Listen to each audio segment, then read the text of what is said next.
What's up?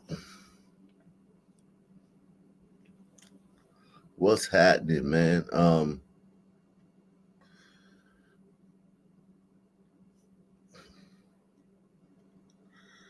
What's happening?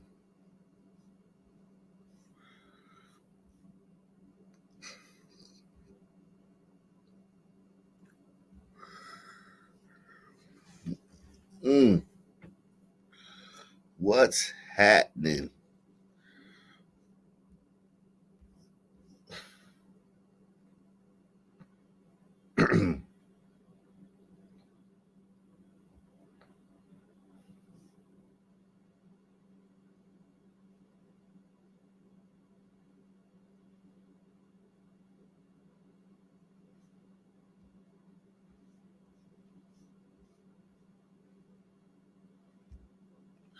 How's everybody doing, man?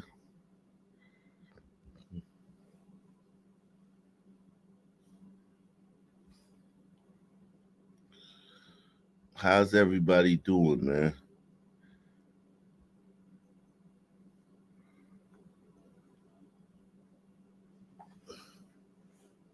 Everybody watching out here. Ah,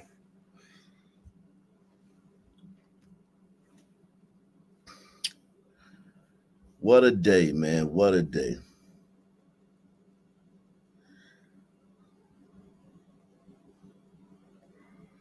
What a day.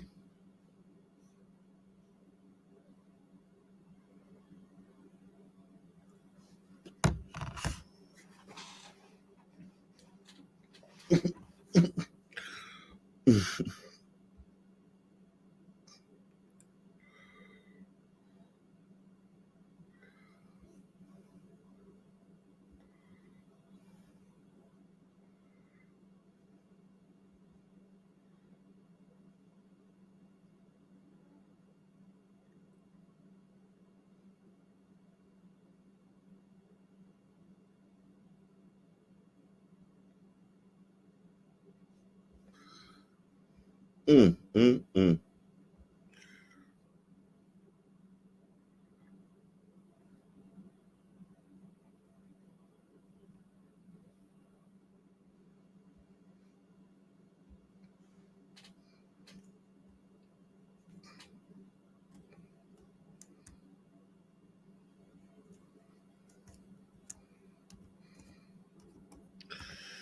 Oh, we in here, man. Salute to everybody out there in YouTube landia, man, and in the world, man. We going live on YouTube tonight, but we going live on my other channel, man, because things are a little bit sketchy, man.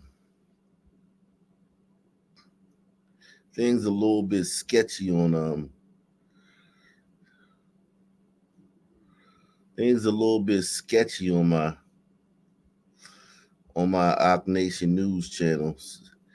They gave me another strike today, so I'm just kind of laying low on that channel, man, for a little bit. I'm kind of laying low on that channel for a little bit.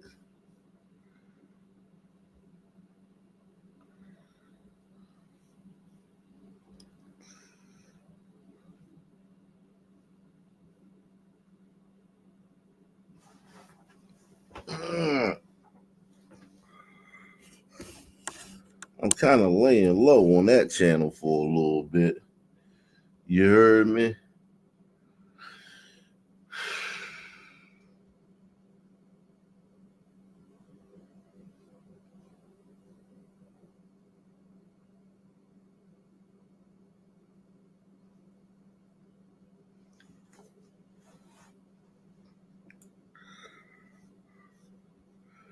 Got a lot going on out here in YouTube landia, man.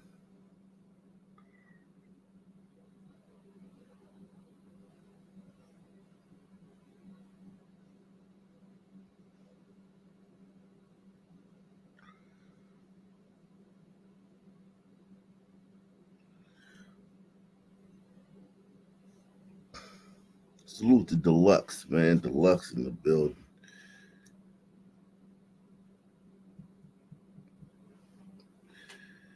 Y'all guys watching on YouTube Gold, man. If you watching on YouTube Gold, it's not a this is not a test, man. Had to pull out that channel, man, because I had another issue with Ock Nation News today, man. So I'm everything. Hopefully, everything be up and running on Ock Nation News tomorrow, man. Hopefully, everything be up and running on Ock Nation News tomorrow. But right now, salute, guys, man.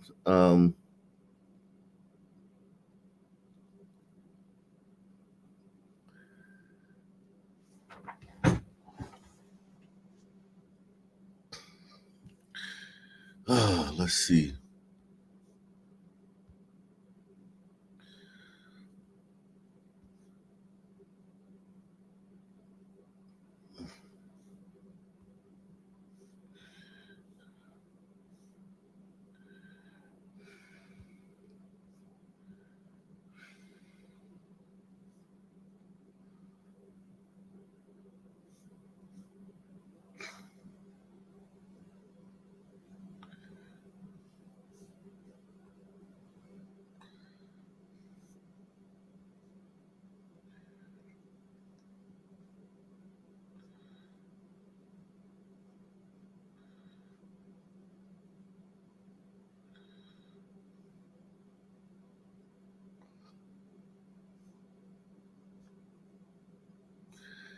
Oh yeah, let me do this. Let me do this first. Let me get to this first, man. I gotta listen, man.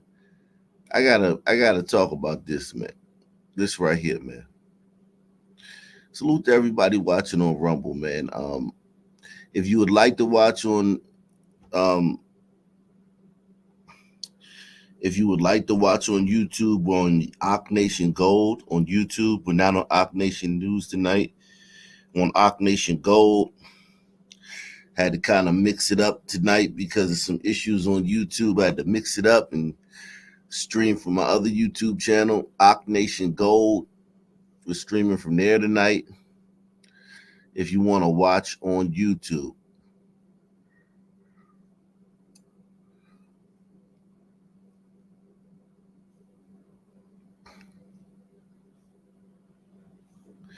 if you would like to watch on YouTube. Mm.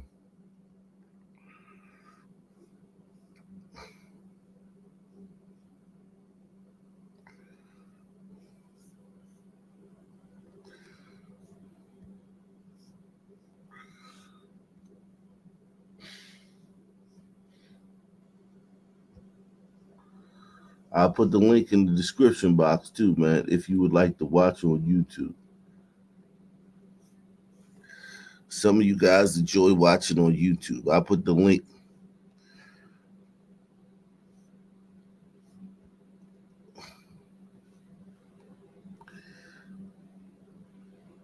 If you want to watch on YouTube, that's the link, man. That's Ock Nation Gold.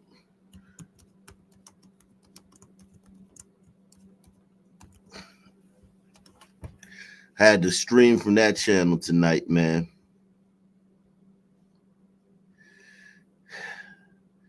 Having some issues with YouTube today, man.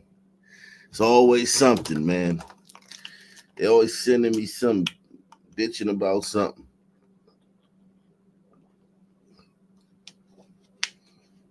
That's if you want to watch. That's if you want to watch. I'm just telling you, man. You don't have to. Yeah, but if you want to. If you want to. Let's see. Let's get it cracking, man. Let's get retarded. Let's get it started. Let's get it started.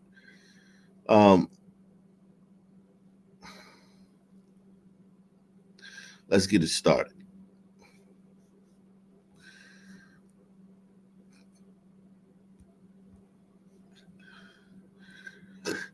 Yeah, if you wanna stream on YouTube, I'll put the link in the chat. let me get to this, man. This right here, man. Men gotta stop doing this shit, man. Let me tell you guys something, man. This dude right here, I saw a lot of videos where people were incensed with this guy. They were upset with him, the way he talked to Caitlin Clark. And listen, man, y'all know I'm the biggest Caitlin Clark fan there is, man. I didn't see nothing wrong with what he did. And I think it sets a horrible precedent for everybody to be making videos calling this guy a creep for what he did. I didn't see anything wrong with what he did.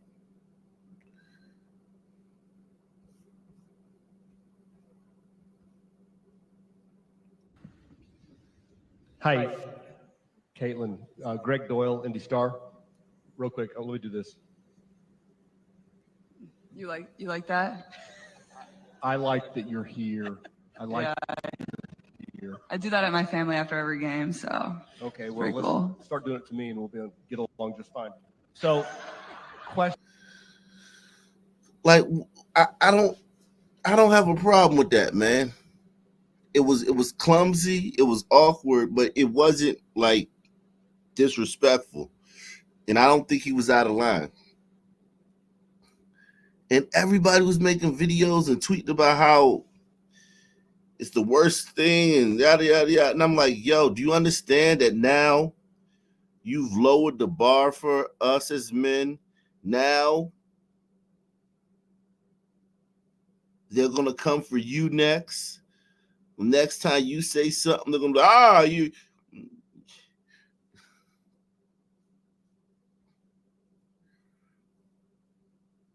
I just didn't see anything wrong with this guy said. Nothing. I didn't see anything wrong. I would like to know, man.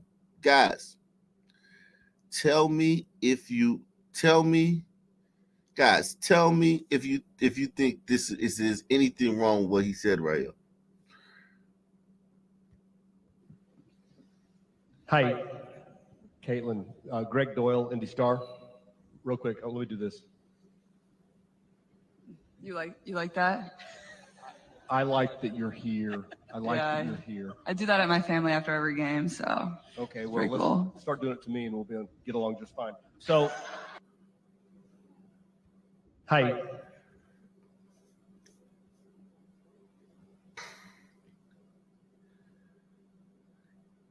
I just don't get it, man.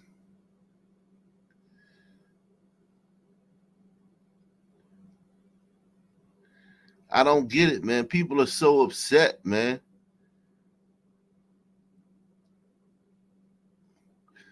This guy's been this guy's been suspended over that. And everybody's happy. Everybody's like, yeah, great. He deserved it. He's a creep. And I'm like, yo, do you understand now? Like everything is gonna be creepy. This is what you don't understand about women, man.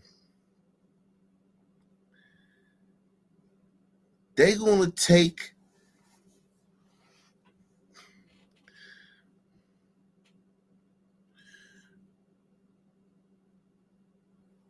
they gonna take this and not like you guys gotta understand, man. I'm really trying to get you guys to understand, man, how delicate the situation is, man. We got as guys, we gotta be careful jumping on guys for saying stuff that if he would have said something outright raunchy, fine. But this was just like an awkward joke, man. It wasn't sexual in nature. It wasn't creepy. It was just he's just not good at like telling jokes. He was nervous and he was just like, yo, he did like this to her. He gave her the heart emoji. He gave her the heart. He's like, he's like, do this to me. And she was like, okay. It's just weird, man, because I think you guys don't understand how this stuff goes with women, man. I don't think you guys understand how this shit goes with women, man. You one day it's that, then the next day it's this.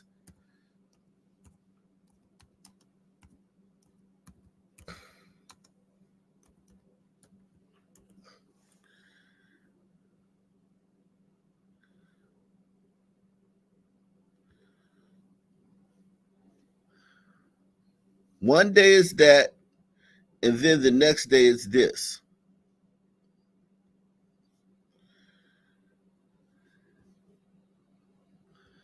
So you got this guy right here, right?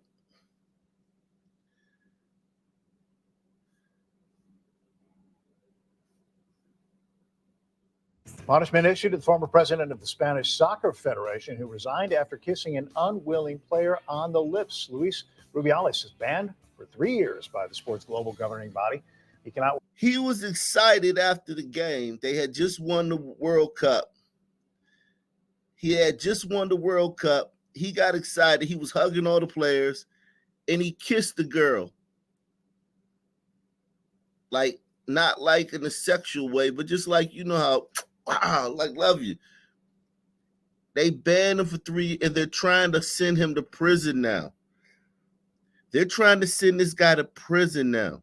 Punishment issued to the former president of the Spanish Soccer Federation, who resigned after kissing an unwilling player on the lips. Luis Rubiales is banned for 3 years by the sport's global governing body. He cannot work anywhere in soccer until after the men's 2026 World Cup. He's also facing a criminal investigation in Spain for kissing Jenny Hermoso after Spain won the Women's World Cup. Prosecutors accused him of sexual assault and coercion and pressuring Hermoso to defend him. Oh my God! Can you imagine?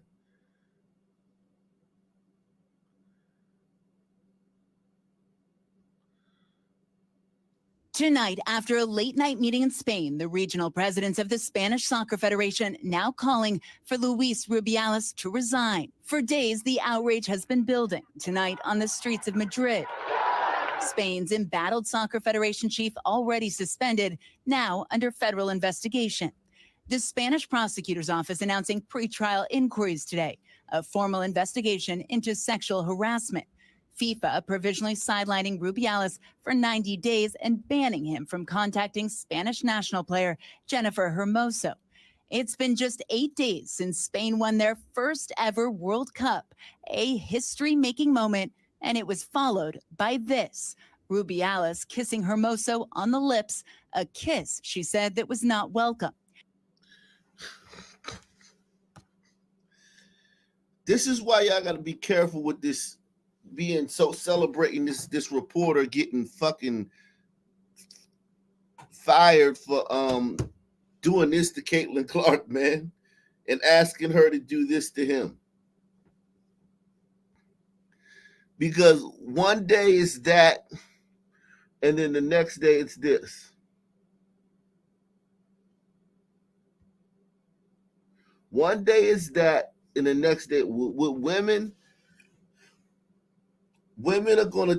Y'all didn't just see the Me Too. Y'all didn't just see Me Too. The Federation chief brushing off initial questioning about the advance. But in the fall, we just won the World Cup. He was happy. We just won the World Cup. The advance. But in the following days, calls for accountability began to surface. As pressure mounted, Rubiales continued to downplay. Pues bueno, ocurrió lo que ocurrió. Yo creo que de manera muy espontánea. Repito, sin mala fe por. He said, I think it was spontaneous. It wasn't in bad faith. He hugged every player on the team. The players went, these are all the officials with Spanish soccer. They're going down the line hugging all the fucking guys. Look how happy he is. He kissed her. He was trying to kiss her on the cheek. It may have got a little bit of her lip. And now this guy's facing jail time. They're trying to lock this guy up for 2 years. It was followed by this. Rubiales kissing Hermoso on the lips, a kiss, she said, that was not welcome. The Federation chief brushing off initial questioning about the advance. Alegría, a disfrutar que hemos ganado un mundial. But in the following days, calls for accountability began to surface. As pressure mounted, Rubiales continued to downplay. Pues bueno, ocurrió lo que ocurrió. Yo creo que de manera muy espontánea. Repito, sin mala fe por ninguna de las dos partes, ¿no? His failure to apologize only made protests grow louder. Las disculpas que ha dado el señor Rubiales no son suficientes. Hasta incluso yo creo que no son adecuadas. Rubiales maintaining his defensive stance, insisting the kiss was consensual. Y yo le dije, un piquito, y ella me dijo, vale. But Hermoso, the top scorer for Spain, is crystal clear. As seen in the images, at no time did I consent to the kiss he gave me. I do not tolerate that my word is questioned, and much less that words are invented that I have not said. Adding she's been under continuous pressure to make a statement that could justify his actions. Rubiales digging in, saying it was more of a peck than a kiss, and insisting repeatedly he's not going anywhere. No voy a...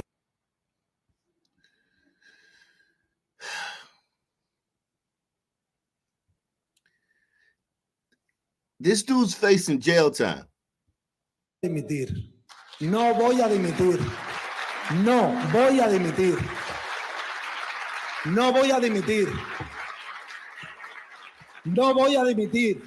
As the Spanish government began suspension proceedings, the soccer world uniting to support Hermoso. Si no te vas, te echaremos. Her teammates saying they were They're literally acting like he raped her. They're literally acting like he raped her.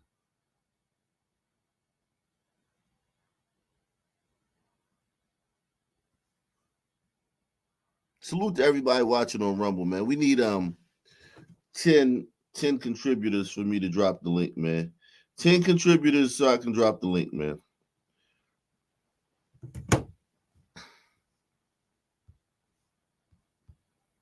refused to play until he's removed. 11 members of the team. Now they were refusing to play until he resigned. The chief of soccer in Spain. They were refusing to play until he resigned because of this. They refused to play until he's removed. 11 members of the team's staff resigning over the controversy. As 11 people resigned. Look at this woman. She had no problem with it until she found out that it could possibly be some Me Too shit. 11 people from the Spain Soccer Federation resigned behind this. And that guy's now facing jail time.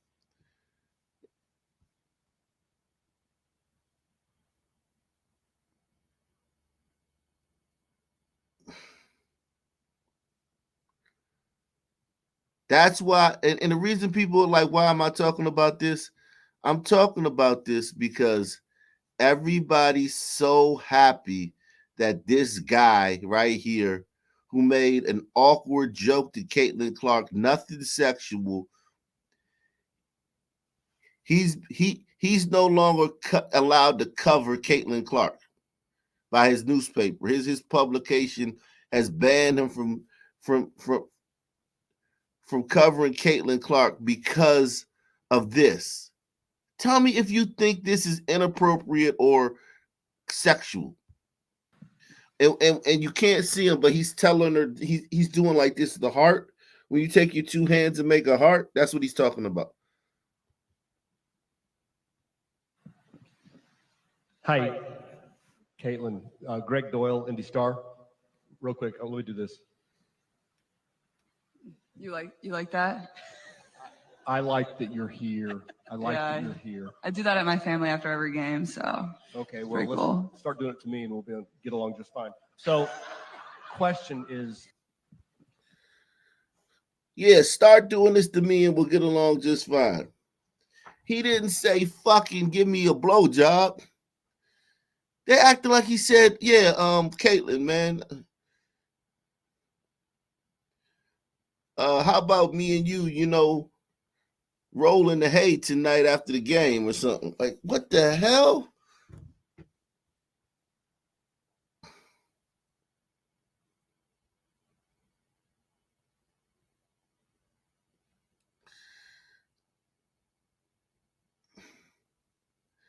Everybody's happy that this guy's being this guy. This is terrible, man, because now the next guy, the next man who says anything that a woman athlete doesn't like is going to be, oh my God, I can't believe you said that. And then that he's going to be like, yo, y'all setting yourselves up. Everybody's happy that this is happening. You're setting yourselves up. You're setting future men, yourself included, up. That's all I got to say about that, man. I'm not even going to. I just caution you men, man, to be celebrating this, that this guy's been suspended for that, man. I'm telling you, man, this is going to set a terrible precedent. It's going to come back on you.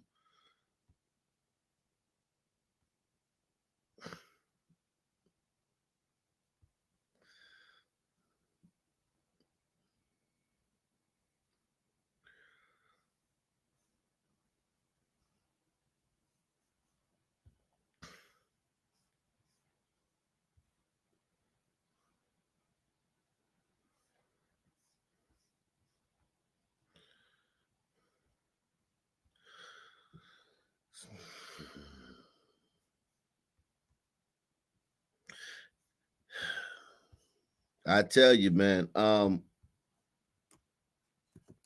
Salute to everybody watching on Rumble, man.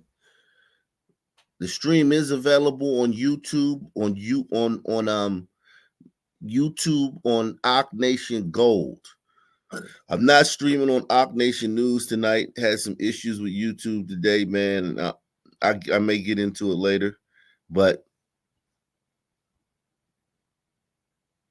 Ock Nation Gold. The link is in the comment section of Rumble.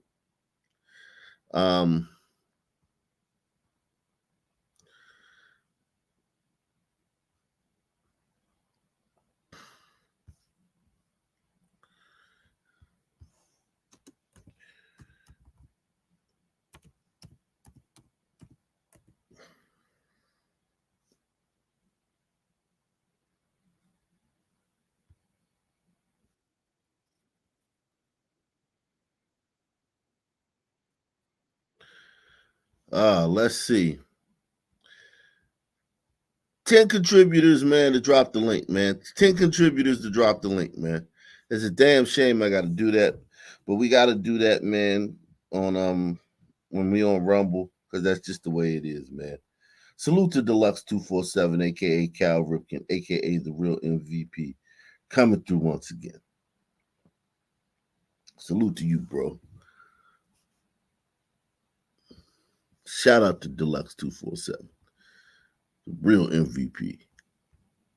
This is the 10th anniversary of Kevin Durant saying that, too. 10 years ago today, Kevin Durant said, Mom, you're the real MVP.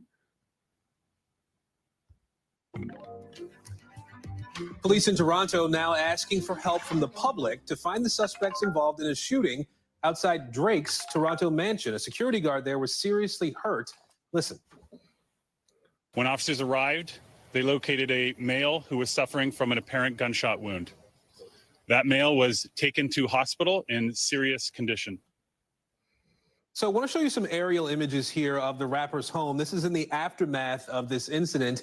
And this, of course, comes as Drake right now is making a lot of headlines for his feud with Kendrick Lamar. The two rappers releasing multiple new diss tracks, going after each other, of course. Now a rep for Drake saying that the singer was not hurt, but we still don't know if he was home at the time, and we also don't know the motive of the possible suspects here. I want to bring in Emily Ikeda So, Emily, there's obviously still a lot that we don't know about what's happening right now, but walk us through what we do know. What can you tell us?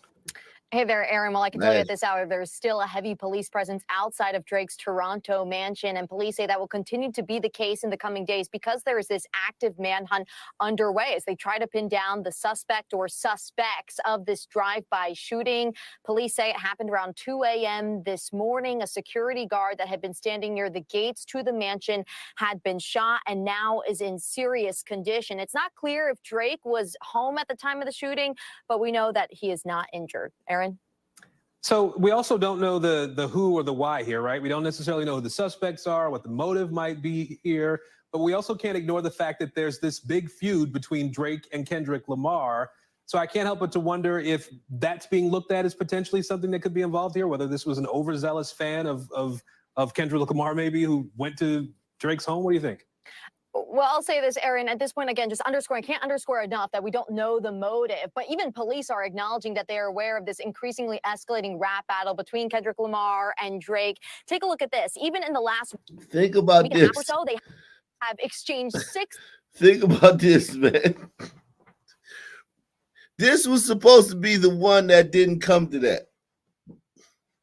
This was supposed to be the one, the Negro rap beef that was like, okay, well, this is gonna stay on wax, man. This is great for hip hop.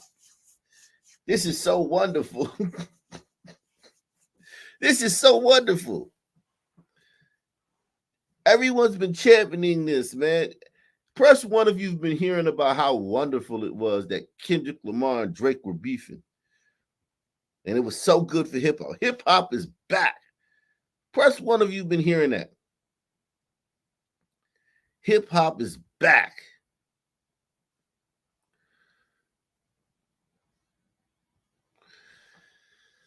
This was supposed to be the one where, you know, these aren't gangbangers. These aren't gangsters. These are good guys, man. And it still is turning into some messy shit. Now, I don't know if Kendrick had anything to do with this. I know one thing for sure.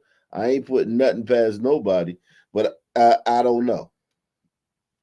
It could be somebody from Toronto that Drake has beef with, you know, yada, yada, yada. But it's just very interesting that no matter who's beefing in rap, no matter who's beefing in rap, man, it always turns into some Negro bullshit. Rap battle between Kendrick Lamar and Drake. Take a look at this. Even in the last week and a half or so, they have exchanged 6 diss tracks, touching on a range of topics from Ozempic to size shaming to authenticity of music, and they've grown increasingly personal and serious. One of Kendrick Lamar's video even shows an aerial of Drake's home, the home that is now the scene of a shooting. We reached out to both of their reps for comment, but have not heard back. Look at this shit, man. And these the people that want to be mad about monkey noises. This is the race of people that want to be mad about monkey noises.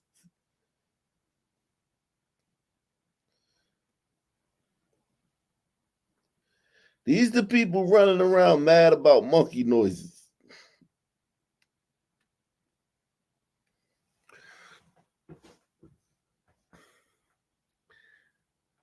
Salute to Gouch Merlot, man. He says, salute, Ock Nation. Hope you are well. Yes, I'm well, man. Thank you, man. These are the people upset about monkey noises. These guys have made, look, they've made 6 diss songs towards each other.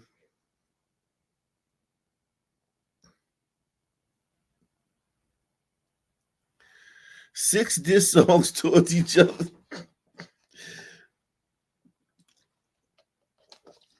And everybody was championing it. Everybody thought it was so great. Everybody was like, this is great for hip hop. Drake and Kendrick beef is great for hip hop. Aaron? Yeah, and I was about to ask you about that if we had heard anything from their reps, but I wonder, have we heard anything directly even about the sort of this back and forth that's been going on musically between the two, or only in the context of the songs they've been releasing?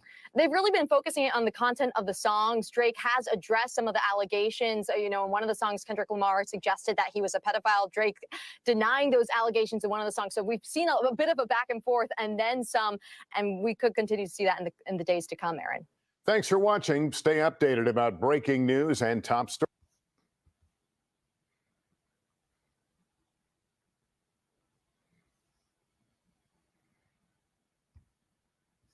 Rapper Drake's sprawling mansion is surrounded by police after a security guard working outside was seriously injured in an overnight shooting.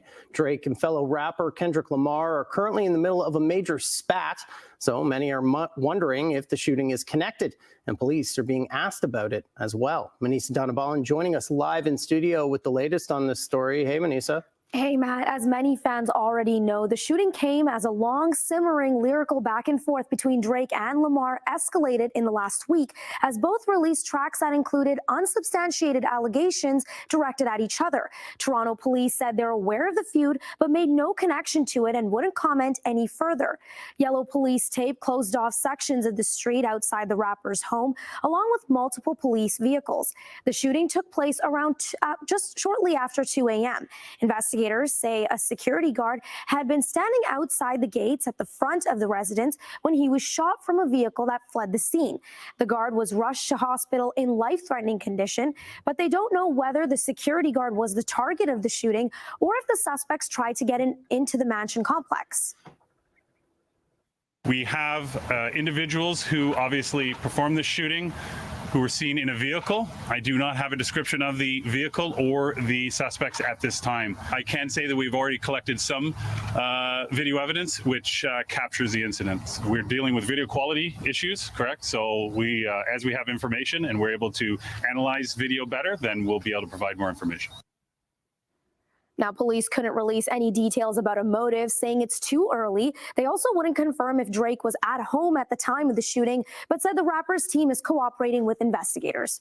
Oh, he cooperating with investigators. Oh, man, he a snitch, man. He's snitching, y'all. Oh, man, Drake is snitching, man. That's worse than the shooter, man. Drake is worse than the guy who shot up his house, man. He's snitching, man. A security guard working for rap star Drake is So this is national, this is international news. And Black people are not embarrassed by this at all.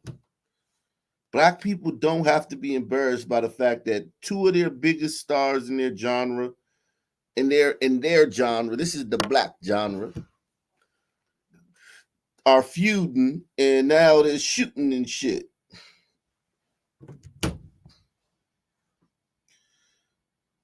Now they're shooting and shit. And I heard something about like the Weeknd might be involved in this because the Weeknd's bodyguard got shot last week. And him, Drake, and the Weeknd also beefing. It's like, yo, man.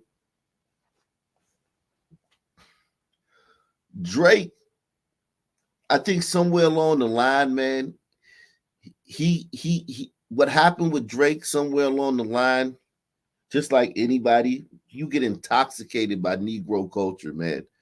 Negro culture is intoxicating. The gangster life, the being tough, the being hard, the rolling with shooters, the having, you know, having shooters on your team, shooters on deck, being able to get people hurt. And I think Drake, along that line, I noticed over the years, Drake's starting to get more and more like acting like he's tough. Like he's tough. And one thing you got to understand, man, is that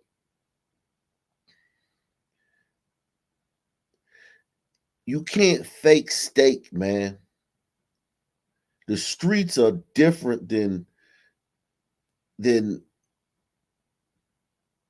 like, no matter how much money you got, no matter how much big your entourage is, man,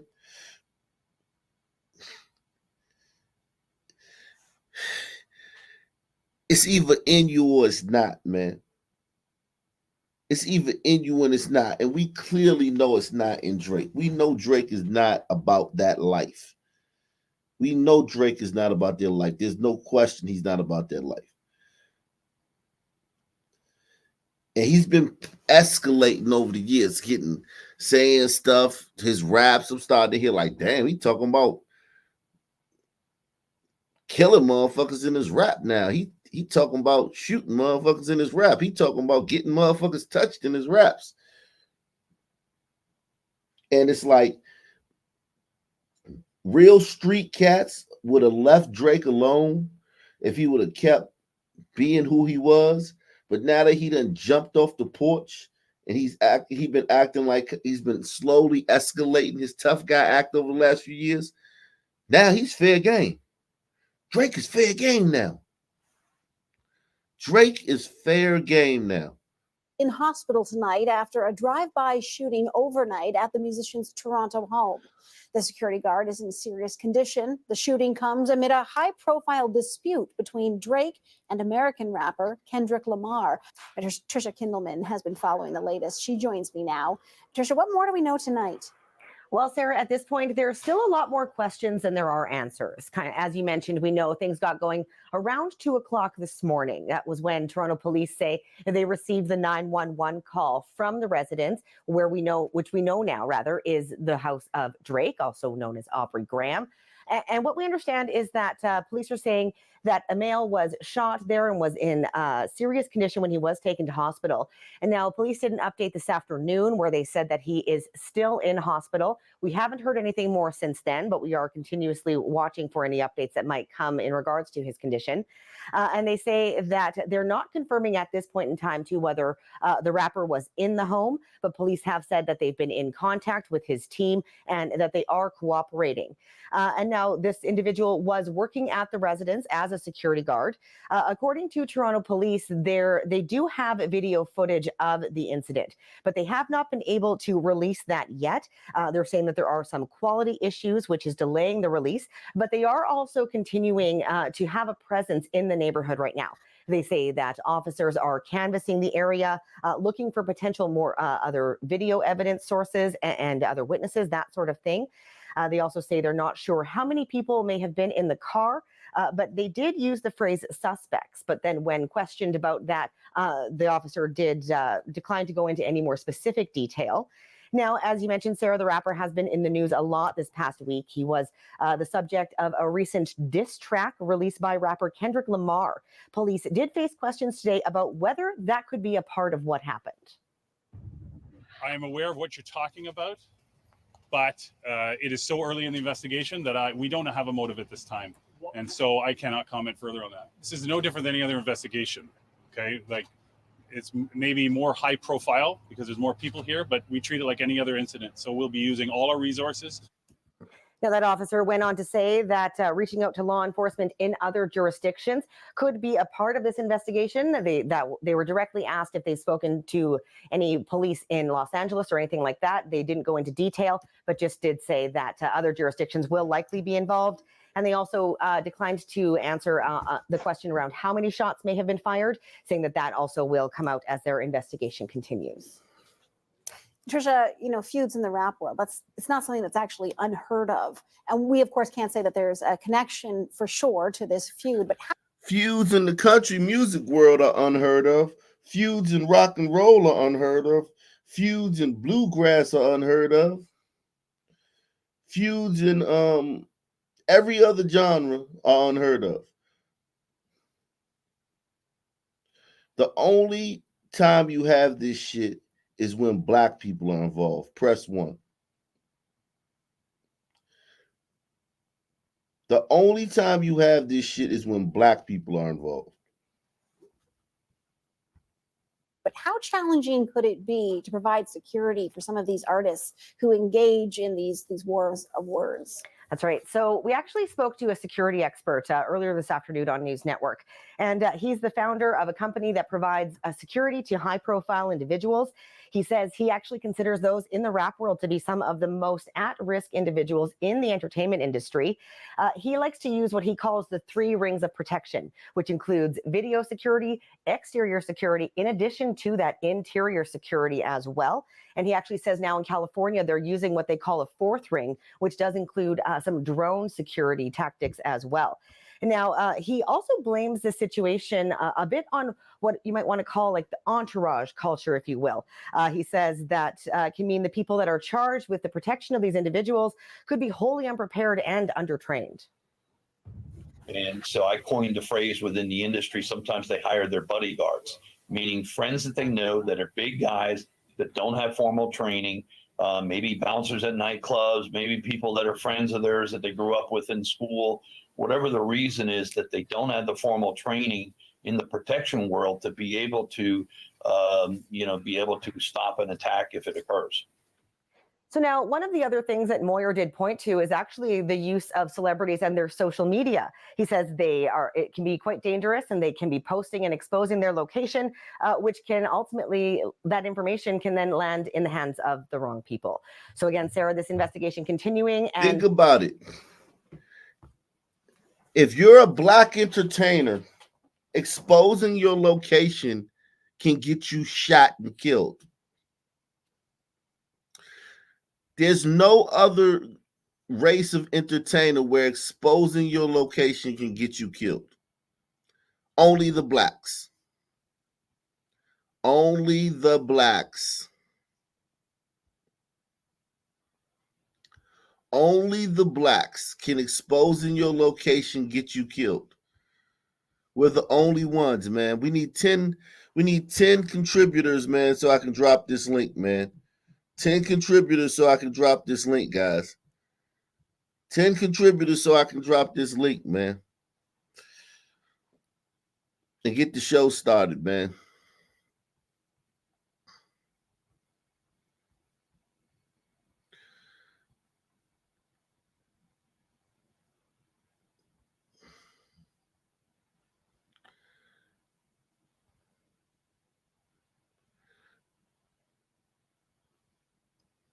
This is a damn shame, man. I thought this was going to be the one beef where, Kendrick and Drake, man, you don't think of gunplay, man. They just artists, man. They're artists, allegedly, man. I'm kind of disappointed, man. And I'm not saying Kendrick had anything to do with this, but the fact that it's gotten so ugly, the beef has gotten so ugly and so messy, and they're both being so ugly and so messy that, the fans, you never know what fans are going to do. And Toronto Police Services says that they will be, again, present in the neighborhood and looking for those additional witnesses and video sources going forward. Trisha Kindleman in Toronto, thank you. Okay, my next guest has been following that rap feud closely. David Dennis Jr. is a senior writer for the sports and culture site Anscape, and he joins me now from Mapleton, Georgia. David, thank you so much for your time tonight. Thanks for having me. You got a lot to explain to me. I'm just learning all about these rap feuds. There's a lot of speculation that the shooting and the rap beef might be linked, but it really is speculation at this point. Do you think there's any reason to draw a line between the two? No, absolutely not. This speculation is really unfounded and quite frankly, kind of irresponsible by a lot of the folks, my colleagues. Oh, it's irresponsible. These racist white people are making these connections. The nigga in between, they're making these irresponsible to assume that it might have anything to do with the rap beef. But here's the thing. Lack of melanated man, melanin deficient guy. Drake's house never been shot up before, man. Hey, demelanated rap expert guy. Drake's house never been shot up before. Drake been in the public for fucking 15 years. He been relevant since 2008. Drake been out since 2008. His house never been shot up. He been beefing with Kendrick Lamar for a week. He been beefing with Kendrick Lamar for a week, and now his house got shot up. So the white people reporting on this, because you know he ain't talking about the black people. He only talking about the white people that's reporting on it. They not being irresponsible for wondering if there's any connection, man. In journalism, the fact that Drake and Kendrick Lamar have a thing going on, a feud that is played out in that the shooting and the rap beef might be linked, but it really is speculation at this point. Do you think there's any reason to draw a line between the two? You guys are not unsubscribed. I'm not on Oc Nation TV News today on YouTube. On YouTube, I'm streaming on Oc Nation Gold. Most of you guys are not subscribed to Oc Nation Gold. Oc Nation Gold is the channel I'm streaming from on YouTube today. The link is in the comment section. If you want to watch on YouTube, if you want to watch the show on YouTube, you have to watch on Oc Nation Gold. I had some issues with my other channel, Oc Nation TV today. So if you want to watch on YouTube, you have to watch on Oc Nation Gold. I'm not streaming on Oc Nation News today. You guys have not been unsubscribed. You guys have not had your mods taken away, your wrenches taken away. It's a different channel. Okay? It's a different channel. Oc Nation Gold.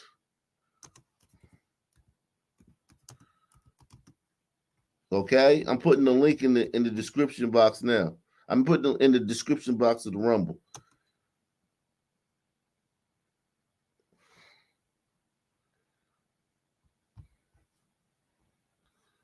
Okay? All right? So you're not crazy, guys. You're not crazy. That's a completely different channel that I'm streaming on YouTube. Oc Nation Gold, not Oc Nation News. No, absolutely not. This speculation is really unfounded and quite frankly, kind of irresponsible by a lot of the folks, my colleagues in journalism. The fact that Drake and Kendrick Lamar have a thing going on, a feud that is played out in music, and they have gone out of their way to say that this is how it is going to play out. This is going to be a musical feud. They say, yeah, but it's a messy musical feud. They're talking about each other's families, each other's kids. They're accusing each other of being pedophiles, and they're talking about each other's girlfriends and baby mamas. They're talking about each other's crews. They're sending vague threats. This ain't like motherfucker. This is some nigga shit, man. Salute to Anthony, man. He says, thanks, Oc. Night shift crew. Yeah, shout out to everybody on the night shift, everybody at work, man.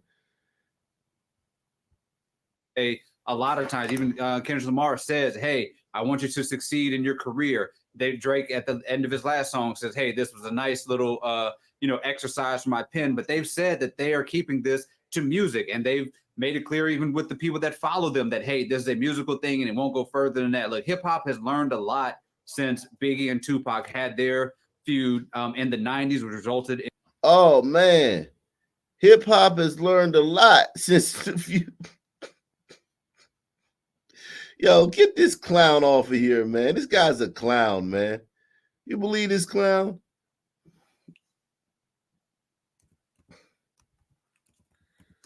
You believe this clown?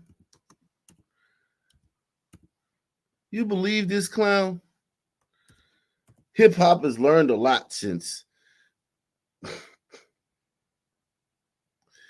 Hip hop has learned a lot since Biggie and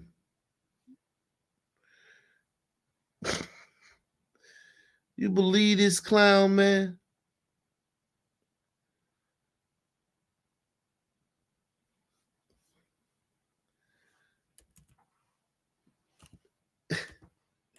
Listen, man, I did a video a few years ago, man. I did a video a few years ago.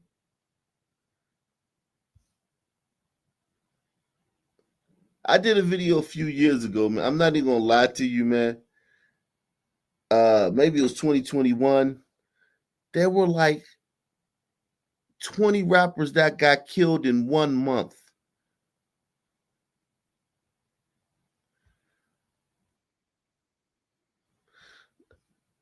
This guy says rappers, hip hop has learned a lot since Biggie and Pac. Yo, listen to this guy, man. Made it clear even with the people that follow them that, hey, this is a musical thing and it won't go further than that. Look, hip hop has learned a lot since Biggie and Tupac had their. Yo, man, you can't make this stuff up, man. You cannot make this stuff up, man. I mean, you cannot make this stuff up. The level of fucking stupidity, man. Dude, do you understand how many rappers get killed every fucking... I just want to show y'all something, man. I just want to show y'all something, man. Just show y'all something, man. I just want to show y'all something, man.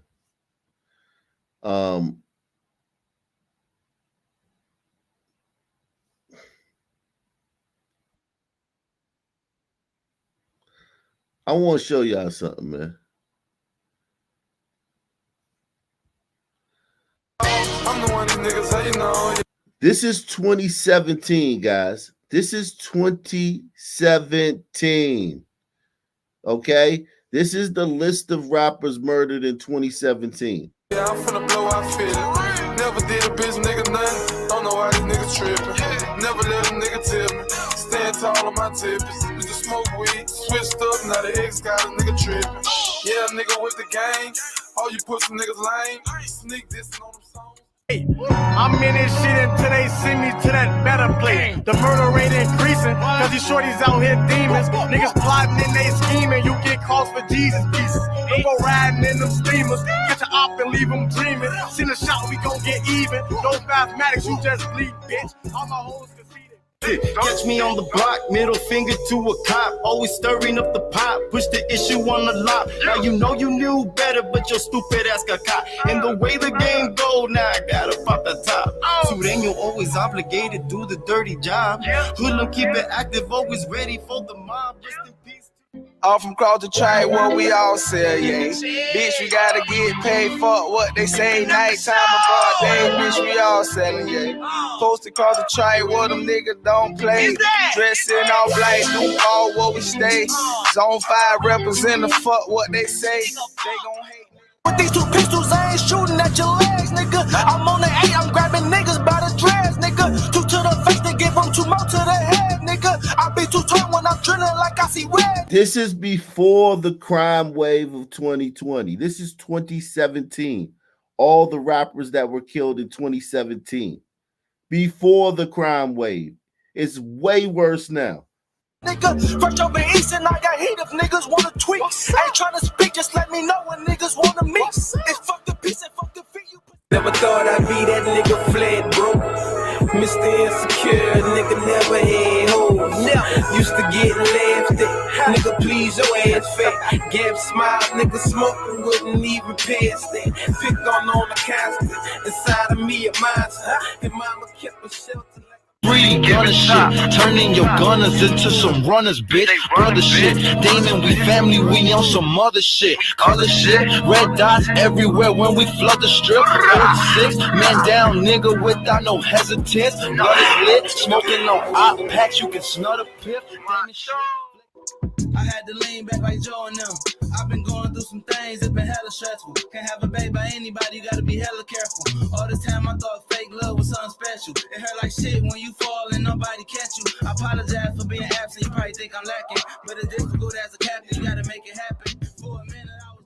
It's more than just drilling. You'll get smoked in a minute. Gotta make sure your money winning. How to take a L like every finish. And your bitch mouth like a dentist. I don't catch feelings. I'm in the field, we ain't counting it. I'm coming forward, all got is my winning. 30 got a body running from a life sentence. Promise I won't let nobody in on my business. Nah, know these niggas out here tricking. Went to jail, I lost my bitch, I came home, got another one. Police locked me up for guns, I came home, got another one. Wildin' in that foreign, if I crash, you get another one. Rolling off a pill and I'm about to pop another one. Rolling up the switches and they filled up with that bubble gum. Started as a youngin', toes like I'm plumbing. Look, Chris, they be poking. Front street, they be joking. Poke on this slow motion. Chino, what I'm smoke. EQ, you a goofy. Shoot clips like a movie. Well, I'm no jacuzzi. I stay with my toolie. Pop out on the drive. All headshots. Bitch, I be smoking no dead ops. We don't shoot leg shots unless y'all luck up. Front street got us. Think about that. We're 3 minutes into this video. This video is 13 minutes long.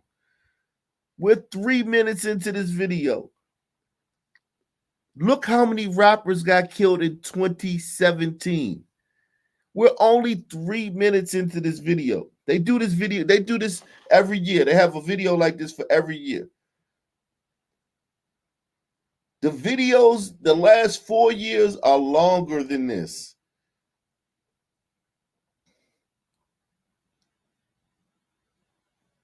This is from 2017. All these rappers were gunned, that were killed, murdered. They didn't fucking die of natural causes. On the road to the riches, don't do the sneak this. And turned up for BB, me and Poppy, trying to get off our feet. Go out for the team, looking for all that green. Smoking this with his mean. They ask me what do I mean, they ask me all this thing. I ain't gonna say a thing, I just be trapping. We was riding in traffic, smoke chillin' in glass, rather play with automatics. LC still clapping, LC still rocking. We need 7 more contributors, man, so I can drop the link. Salute to DM. He says musical feud is the new way of saying rap violence. Yeah, man. And if you say rap violence, and I dare a white person to say rap violence today. If you white and you say rap violence, black folk gonna call you a racist. Tell them, look, assault rivals, they come from Russia. Handguns, top shelf, foreign, little for a nigga with the drum clip. Can't even tuck it under my robe. Blowing every time a nigga hit the strip club, it's raining, so it's straight for me. The breaking news, 2 bodies found, I was in a whole nother state too. And I used to scramble like Rondo, but now I'm jugging out the band door. Now Draco came with 650 round trips with the pistol grip. Buku brown, but I know how to make it great. 30,000 in my pockets, and I just made that today. Break it down, block it back up. I know how to use the spray. Take a blown, back up. I know how to use the K. I know how to use the blender. I know how to use the mallet. Familiar with the sealer, but I still know how to bag it. All this jewelry on my body, man, that shit for sure. All this money in my pocket, man, that shit to blow. I just hit a nigga bitch and throw that bitch to go. I'm the man in my city, everybody know. Go, go, everybody know. Go, go, everybody know. I just came home, I just get a new K. And I keep a mask so you can't see my face. I'm a party nigga, so I keep me a stick. I got my name from hitting them licks. I put up a gram, then I step on my way. I'm sneaking and geeking, fuck out the way. They fucked up when they saw me a K. I'm sneaking and geeking, fuck out the way. I just came home, I just get a new K. And I keep a mask. Want your dream to come true, you gotta wake up. Hit the block with the Glock, never break up. Bust them bricks out the rapper, watch it flake up.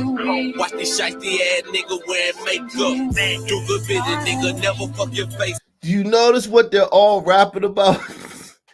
Do you notice that they're all rapping about fucking crime and killing?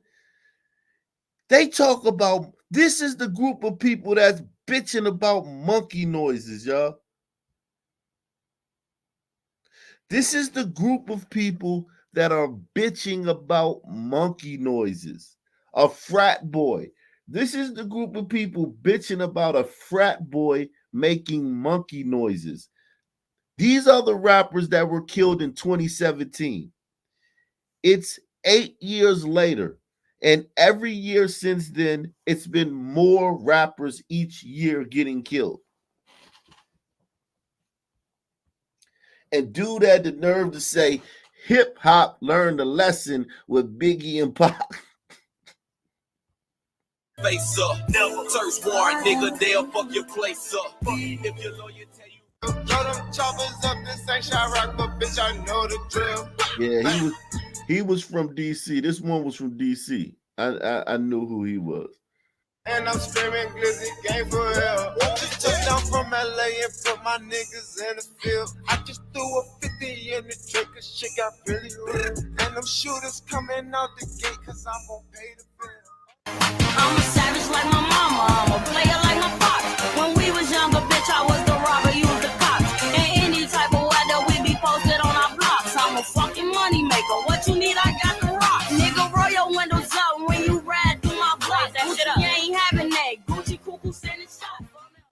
Listen, me, it don't take more than God to watch over you. I'm a one-man army, don't need no click with me. Plus, I never sleep, it gon' be hard for you to get to me. Pull up on that back street, hop out with a black heat. Put the jump out the barrel, have them running like a track meet. Like, it's up with me. Run up a check, run up a check, run up a check, run up a check, run up a check, run up a check, run up a check, run up a check. Best believe he got that two to your back. Smoking on dope and you know it's some gas. I got that 40, you know I can't rest. I don't get top, bitch, I'm out here, I'm next. Little nigga, you know how I'm thugging. I'm out in Orlando with Bez and my cousins. Real niggas stick to the street code, we are bad by the streets. We survive in these streets. They want me to die in these streets. Told my mama I'm a savage. I don't leave the house without heat. Niggas rap about that street life, but I don't never see them in these streets. I'm on that Tony Mob shit. 615 bitch. Disrespect my guys and you.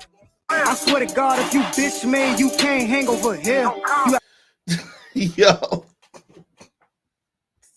Yo, this many people, if you take all the other genres combined,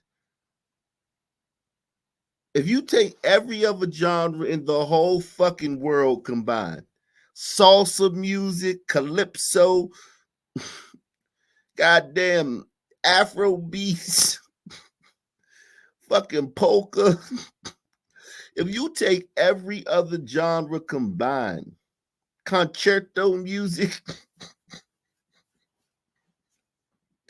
big band, in the history of time, all the other genres in the history of time haven't had as many people, artists killed as rappers were killed in 2017. River dancing.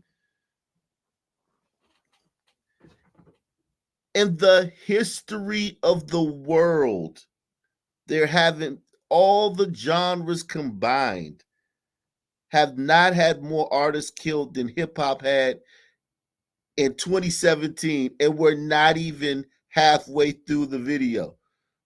You got car slipping, ain't do shit. Boy, what the fuck does that mean? Got a stylist over that beam. Nigga try to fuck with my team. He's a little young and I seen shit that you never would have seen. I balled that these pussy niggas talk about they having that strap. Nigga, first of all, with your back. Goddamn, I play the trap castle with my trap queen. I'm just another nigga that came up off of drug fiends. Real niggas boss their bitches up if she handle things. Get her into better things. Talking foreign everything. Shit them grams of purple. Every city is represented. If you're reading the little caption, every city has been represented. Let my phone jerk. She hit the strip club and barely have to twerk. Tricks on the Go big on the fuck it, I'm a wig on the bitch wanna fuck me now cause on the big jump out the Bentley in the trenches, I'm just shitting on you. Remember when your ass was getting it, you was super phony. VS diamonds, I got water raining on you. The climate change. I'm about to take y'all to 9-8. On Trade 4, I was a nigga that rose the crime rate. My man stayed like C murder, I'm trapped in crime. A triple felon on parole and I pack a 9. My street credit certified, I done paid my dues. And I'm all about my business, nigga, cause I hate to lose. I'm a dog with that. We been running the street, let them choppers go. First 48, no A&E.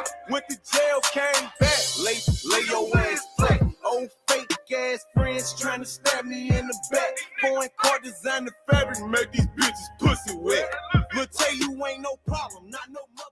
Fuck, I ain't squashing no beef, well, fuck that. I'ma clap any nigga look suspect. Trigger happy when the gun go click clack. If you're standing out there, you can get whacked. Y'all cooking up with niggas, we don't know them. I'm on Saturday night tomorrow, that's pro them. Shout out KTS and B, that's for them. So you know I drop the L's for the no limb. Act up, couple Fetty gon' smoke him. Old Bishop in the cut trying to pop. And I keep some purple diesel every time I'm trying to blaze up. Yeah, I keep a couple flavors. Everything I do, I major. Bet your boy up on the ride. I said New York, this is New Jersey. Close enough, New Jersey, man. Yo, let me tell you something, man. We desensitized the rap murders, man. This is insane. Yo, this is insane. Salute to Doug Chunks, man. He says, I'm still having a chuckle over Cruddy Ock. Salute. I think Cruddy Ock was from DC, man. The real MVP, man. So he says, salute to Deluxe 247, the real MVP. Be safe, Ock Nation, gangsters. Yeah, we need 6 more people to hit the PayPal, Cash App, or Super Chat so I can drop the link, man. 6 more people, man. I hate to have to do this, but motherfuckers don't contribute, man, on Rumble. So we gotta do it like this when we on Rumble, man. 6 more people support the channel, man. So I dropped the link, man. This is insane. Shout out to Doug Chunks, man. Shout out to Anthony, man. So you better place your wagers.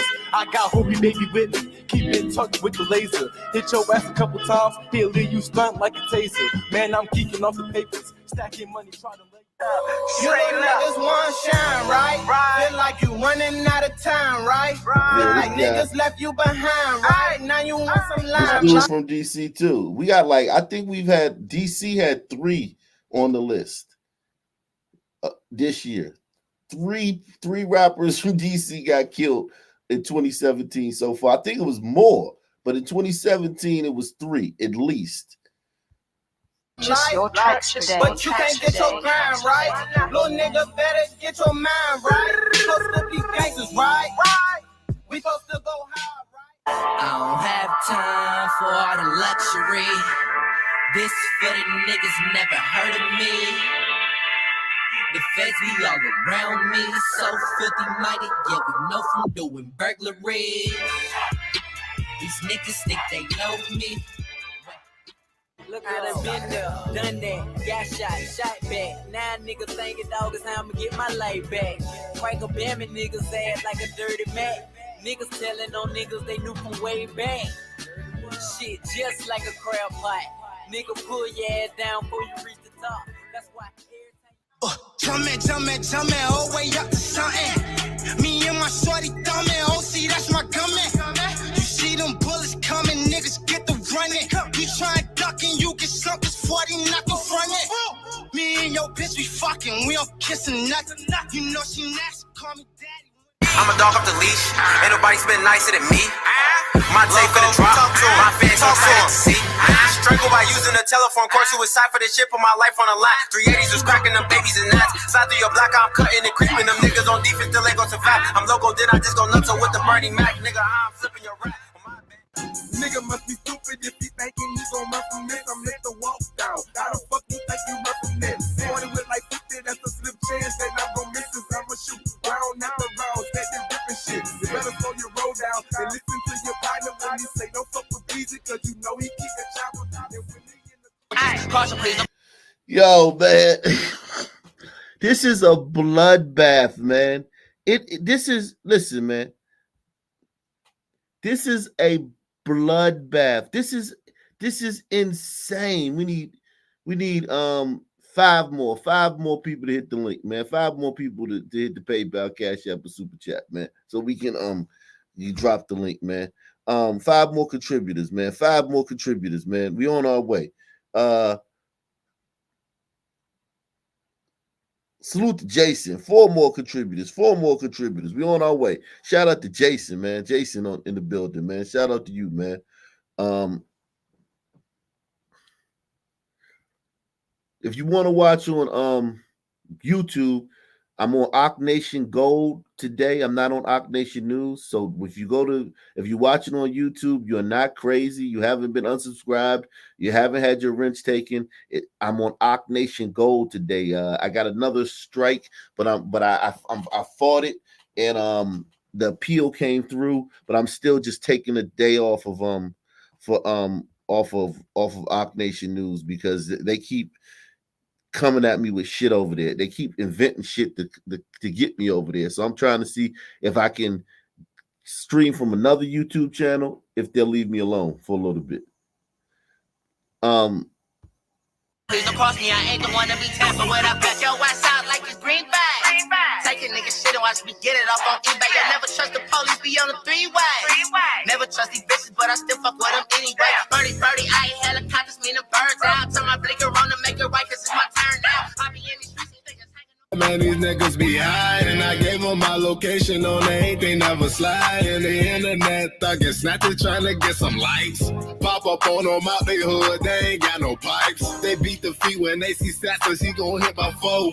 Free my nigga out that jet, they need to pop them doors. They don't believe me. They saying you next, I'm feeling it in the air. I don't care who's best, I'm killing them this year. Got my man in the can, I'm bringing it to the gram. Got my niggas in the And it's the second, no, is this either the second or the third one from Jacksonville? Oh, we killing them over here. If you need it, then we got it, my nigga. We everywhere. Get a scuff on my Timbs, I get me another pair. Taking trips, OT, they hustle. I ain't worried about the coppers. You know the block on the records. And they gon' stop us. Hold on. It's been about 10 from Chicago. At least 10 from Chicago I can count, man. These niggas are fucking different.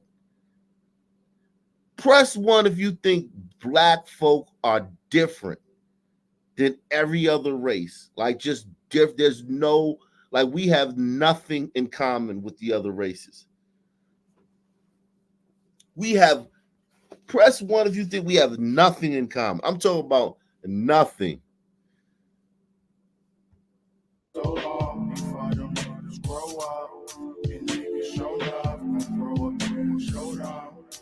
I ain't worried about the coppers. You know the block on the records.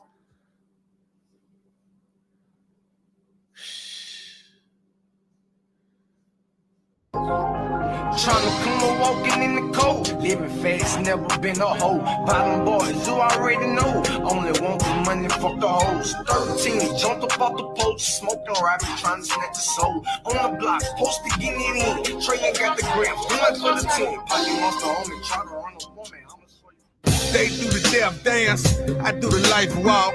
They conversate about nothing, I do the slight talk. Dirt about my lonely, co-defendant just might talk. Wind up on the sidewalk, Trey style, white chalk. I left y'all boys waiting, that's slightly my fault. Perfected my craft, trapped up in this time. My niggas, they shoot. I ain't talking about hoops. Keep body and TS3 up in them cuts. When it come down to what, man, them boys, they gon' shoot. Come through on the block, tell a band up. Heard some shots and they already know it's us. A lot of niggas out bitch, they be hold up. When the fields on the same, better give it up. Take them down from the bricks, we need everything. Listen, man.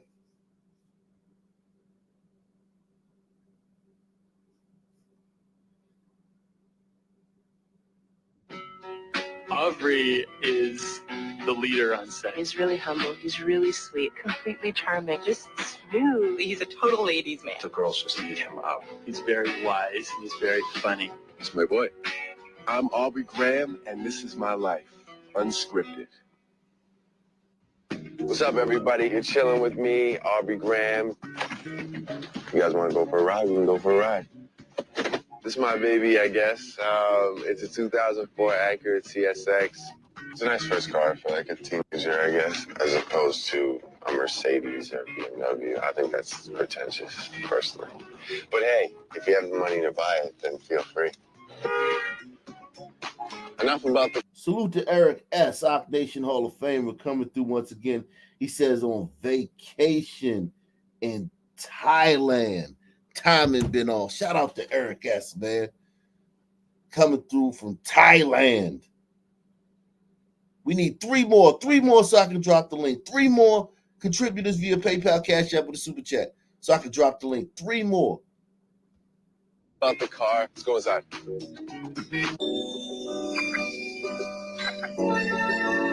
Hey, Bubby. Yeah. Me and my grandma have a little thing where my mom doesn't let her eat chocolate, but my grandma slides me a little extra cheddar on the side, and I make sure she gets her daily chocolate dose. That's my grandson. This is the living room, and it's nice and elegant, and I kind of leave this alone. It's too much for me. This is our dining room, and here's my mother making notes as usual on probably some Exposing my to-do. And listen, man, I don't think there's anything wrong with the way this kid grew up. I don't think there's anything wrong with the way he grew up. I don't think it's corny. I don't think it's anything. I think I'm happy that he grew up. He had a great life. He grew up in a nice home with his Jewish grandmother and his Jewish mother. And I don't have a problem with Jews. It's just the fact of the matter. He grew up in a nice home with his Jewish mom and his Jewish grandmother. And I think that's great. I think that's awesome, man. But do you notice a difference between him and the guys we just saw in the last video? Press 1 if you notice a difference between this cat and the guys I just showed you in the last video, all the rappers killed in 2017. That's why I'm telling you, man, he's changed a lot over the years. And now he's starting to bear the fruit.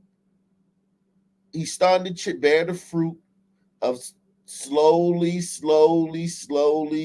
getting more niggified and more lyrics getting more dangerous, talking more shit, talking more street shit over the years. Yeah, exactly. Through here, this is our wonderful fridge with stock because, you know, there were people over today, so we had to get some food. Now we're gonna check out my space. This is my space. This is where I live. And through here, this is my living room. I like a chilling vibe. That's my favorite thing about this basement. I made this table. Got Barry White, Frank Sinatra, Notorious B.I.G. Everybody around this table has basically inspired me to get into music, particularly Pharrell. He's like one of my idols. So this is where I sit and sometimes write. And actually, we missed a very important thing. I write songs, and that's what I like. I do music. These are full from front to back of just songs, pages and pages of lyrics and ideas. Something that I'll probably never use, but I mean, because they're old, I just like to keep them around for nostalgia purposes. And this is my dad, and him and my uncle worked with Al Green. That's basically why I do it. I mean, he taught me everything. So thank you, Dad. I don't get to see you that often, but you know, my love is always with you. And then through here, this is my comfort area. As you can see, I recently did laundry. This is actually a very nice couch. And in here, I have more stuff. Some sweaters and t-shirts, some blazers, jackets, and the shoes are a big thing. I got them from bottom to top. You know, at the end of the day, that's material possessions. That's not what I'm about. This is what I'm about. I'm a music fanatic, so I got some fads from Marvin Gaye, Kanye West, Big L, Jay-Z, all the Jay-Z albums. I don't know. We could go on for days. I got the studio mic set to my height so I can just flow a little if need be. I've been a mess since every girl I left went and got a new man, but I'm the new version of Fresh Prince. And the bands got bumped for real. I switch wifey every season like Uncle Phil. And then the chorus drops. So that was a little verse I wrote. Little something, zum. Yeah, I got some stuff around here. I got Andrea's first single. Yeah, this CD, which is pretty good. It's Chaos. Toronto artist, supports the Toronto artists. And I got this the other night. It's Allie. It's one of my best friends on Radio Free Roscoe, which is a great show, by the way. Feel free to tune in. This is one of the nicest letters I've ever received from anybody.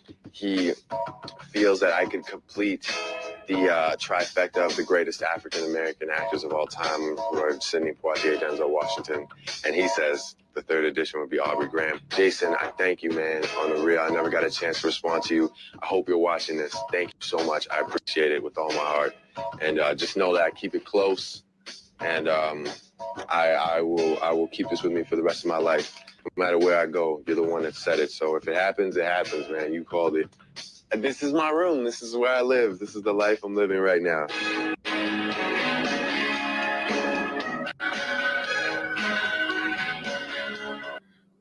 We need 3 more contributors, man. 3 more contributors for me to drop the link. 3 more contributors, man. 3 more contributors, man.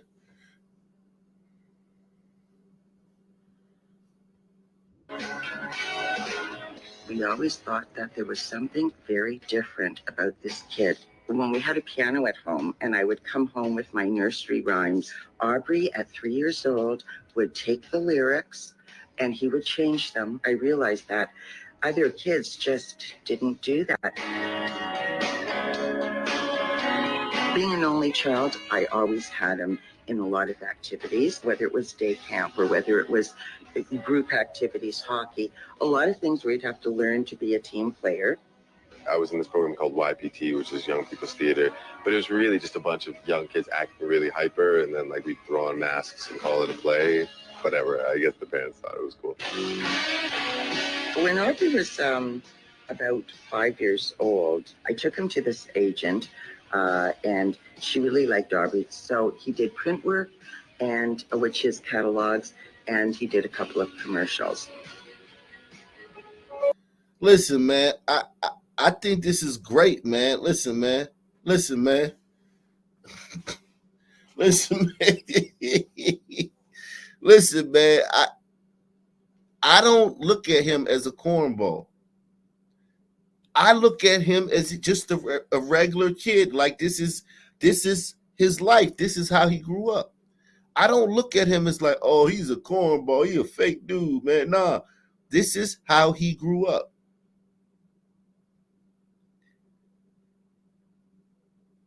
Everybody don't have to live around black people in fucking Blackistan and shit, man. Look at how thoughtful he was, man. Look at how well spoken he was. Look at how articulate he was. Look at how gracious he was, man. He's actually become a worse person being around niggas. Press 1. He's literally become a worse person since he's been around niggas.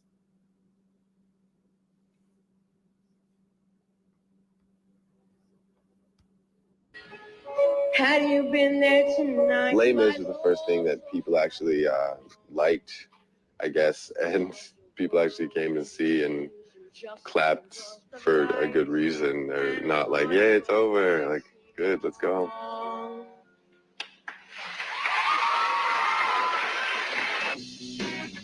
Apparently they'd been auditioning for Degrassi for a whole year or something at all these schools in the city.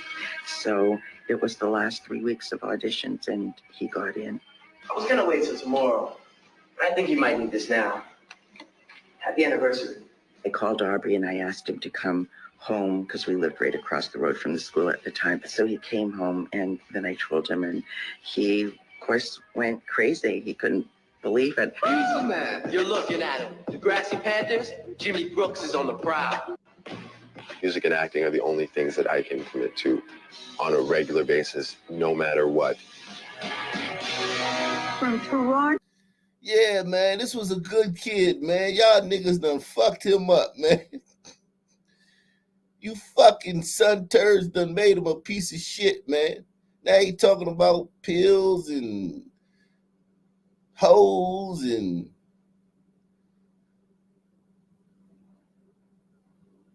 putting money on niggas' heads and shit. Y'all done fucked this guy up, man. He said he fucked himself up. Nah, man. The culture, man. The culture done fucked him up, man. This was a great kid, man. This was a great kid. Man, listen. If my son turns out like this, man, I would be happy for my son to turn out like this. I would happy for my son to be this thoughtful, this well-spoken, this rational, reasonable, reasoned, and this intelligent, man.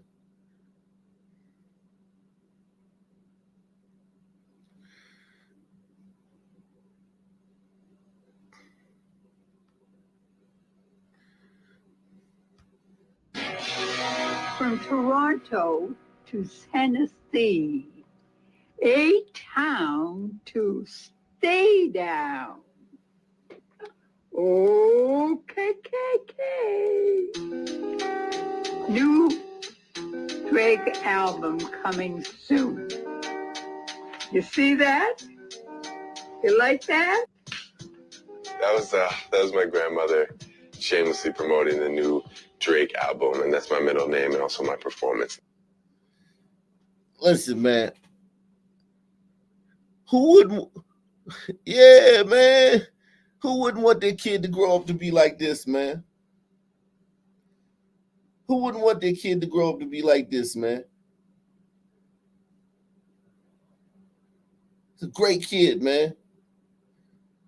A great fucking kid, man. The son got him. The devil didn't get him. The son got him, man.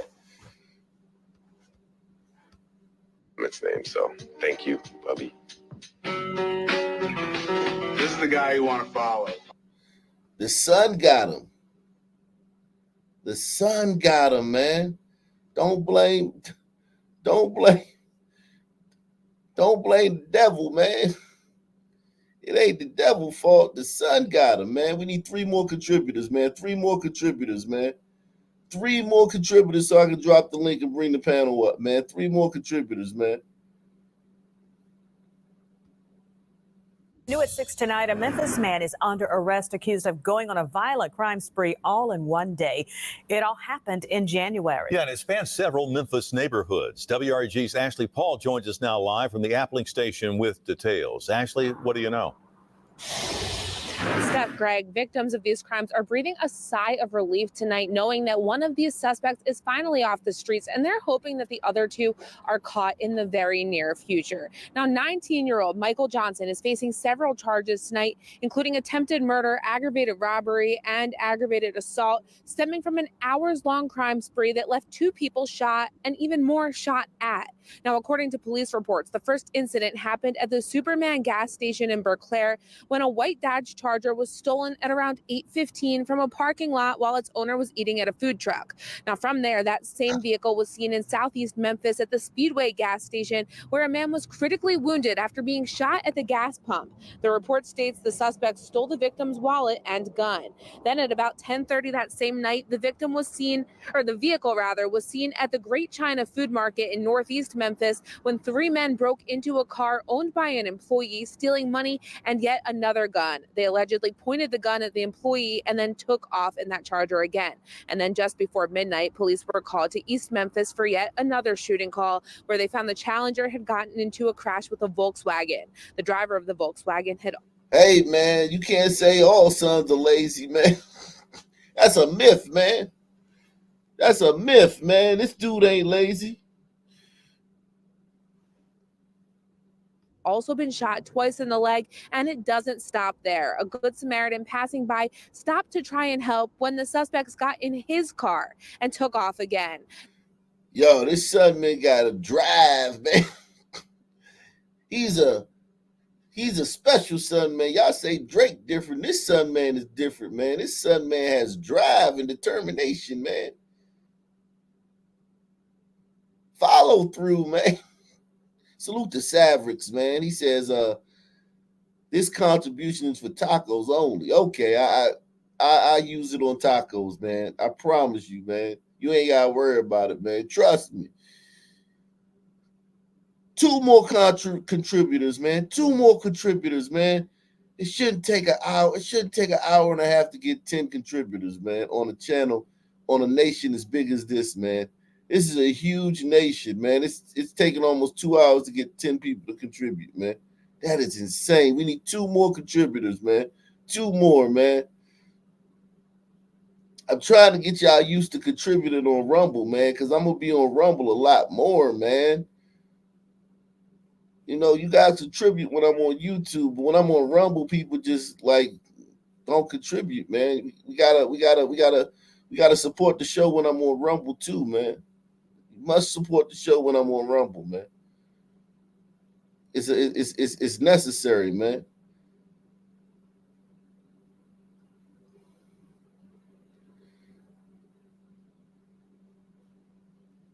Now, it's taken police about 4 months to finally make an arrest in this case, and they are still looking for the other 2 people who were involved. Anyone with information is asked to contact Crime Stoppers at 528-CASH. And coming up tonight, we'll hear from some of the victims who fell into these crimes. But for now, reporting live at Appling Station, I'm Ashley Paul, WREG News Channel 3. Lots of places entangled in that crime spree. Thank you, Ashley. We have seen people snap over all kinds of ridiculous things, but this one could take the cake. A restaurant manager. No, no, ma'am. Ma'am, for this one to take the cake, man, what would it take for this one to take the cake, man? Yo. We have seen people snap over all kinds of ridiculous things, but this one could take the cake. Listen, man, especially if you Arc Nation, man, if you're a member of Arc Nation, you've seen it all when it comes to people snapping at restaurants, man. People going off at restaurants. Son people going off at restaurants. What could take the cake? Yeah, the cake been gone, man. It ain't nothing but crumbs left, man. Shout out to Funky Friend, man. Funky Friend coming through, man. We need one more contributor, man, so I can drop the link, man, and get the panel on. At least one more contributor, man. One more contributor, man. Just one more, man. Then I can drop the link, man. And then y'all can keep contributing after that. But it's just gonna at least I can drop the link. One more so I can at least drop the link, man. Yeah, man. Take the cake. We have seen people snap over all kinds of ridiculous things, but this one could take the cake. A restaurant manager beaten over a glass of lemonade. How much are those lemonades? Maybe $3 at the most. Because the customers didn't want to pay for those, restaurant manager Susan Raines was beaten. And he dumped the drink on me first, and then he smashed it on the side of my head. And then I don't know what happened next. And ma'am, what color was he, man? What was his hair texture, man? What was the texture of his hair? Did the hair shoot out the root, or did the hair do the Harlem Shake, man? Did his hair stand at attention, or did his hair do like one of them things that the what them things that be what's them things that be them little things that be inflatable, them things that be at the car lot.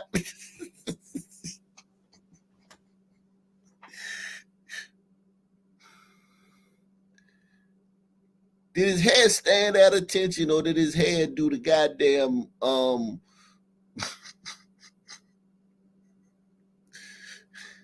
did his hair do the goddamn Watusi, man?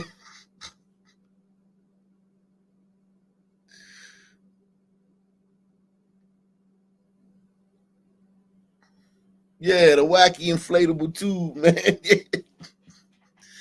You don't have to tell us his skin color, man. Just tell us what his hair did, man. We gotta make it easy on these people, man. I think when we ask them what color skin the person had, it put them on the spot, and they don't want to feel like racist, man. Just start telling us what his hair did, man. Did his hair say, "All right, sir," or did his hair say? Did his hair lean back, and did his hair do the goddamn? Did his hair do the Cabbage Patch?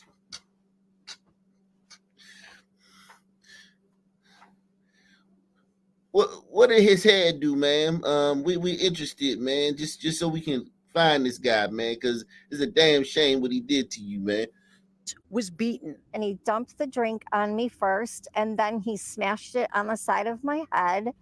And then I don't know what happened next. And then he just punched me in the eye, and I fell to the ground. Knocked out, a concussion, staples in her head. I've been to 2 hospitals and too many doctors, counselors, and whatnot that I can't even count. It happened in April. 2 customers complained about their steaks at a chain seafood restaurant in Livonia we're not naming. Susan took the food off the bill and apologized profusely. She left $6. She took the food off the bill and apologized profusely. Uh-oh. She showed weakness, man. She showed weakness, y'all. She showed weakness, y'all, man. We need one more contributor, man. One more contributor so I can drop the link, man. One more contributor so I can drop the link. She showed weakness, y'all. She showed weakness, man. What it was? Seafood restaurant in Livonia we're not naming. Susan took the food off the bill and apologized profusely. She left $6 worth of those lemonades on there to pay for, but the couple crumbled the receipt and tossed it at her. Then a man they were with allegedly stepped in. His name.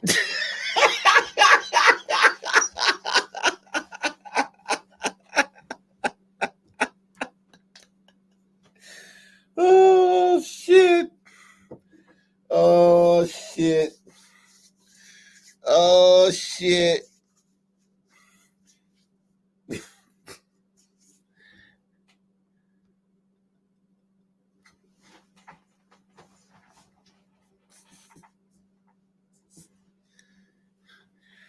This nigga hair doing backflips, man.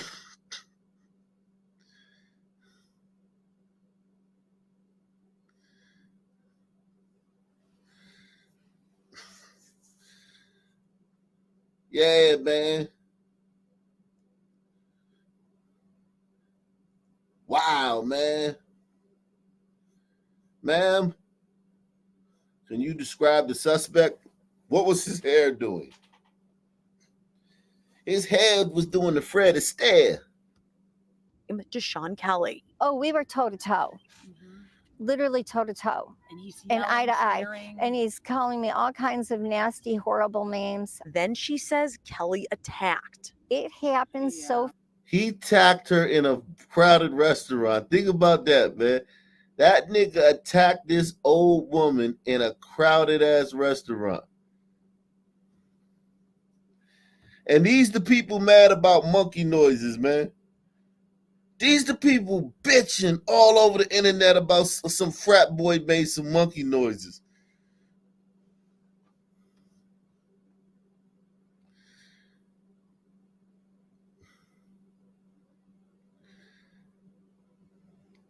I'm gonna show y'all what I got a strike for in a little bit, man. I'm gonna show y'all what I got a strike for in a little bit, man.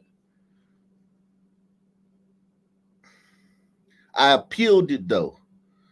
I appealed it, and they switched it to a warning. But I still wanted to stay away from that channel today. So that if you want to watch on YouTube, you got to watch on Ock Nation Gold. Ock Nation Gold. The link is in the description box. Ock Nation Gold. One more contributor so I can drop the link, man. One more contributor so I can drop the link.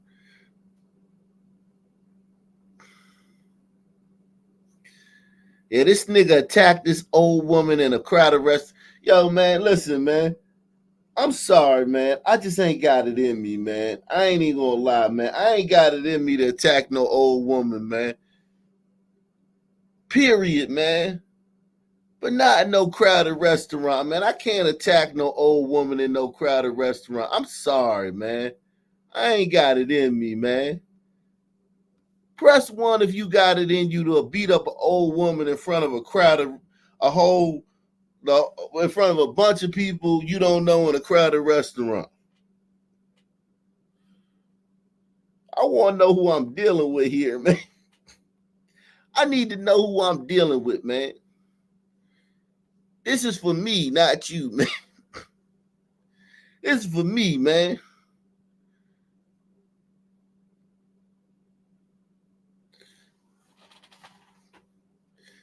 Yo, man, I ain't even gonna lie, man. If this woman slapped me, man, I couldn't beat her ass, man. I'd just be like, bitch. I'd be like, bitch, you lucky, man. You lucky I'm a gentleman, man.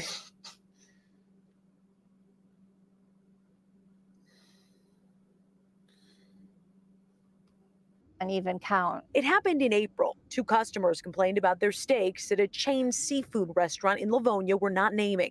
Susan took the food off the bill and apologized profusely. She left $6 worth of those lemonades on there to pay for, but the couple crumbled the receipt and tossed it at her. Then a man they were with allegedly stepped in, his name Deshaun Kelly. Oh, we were toe to toe.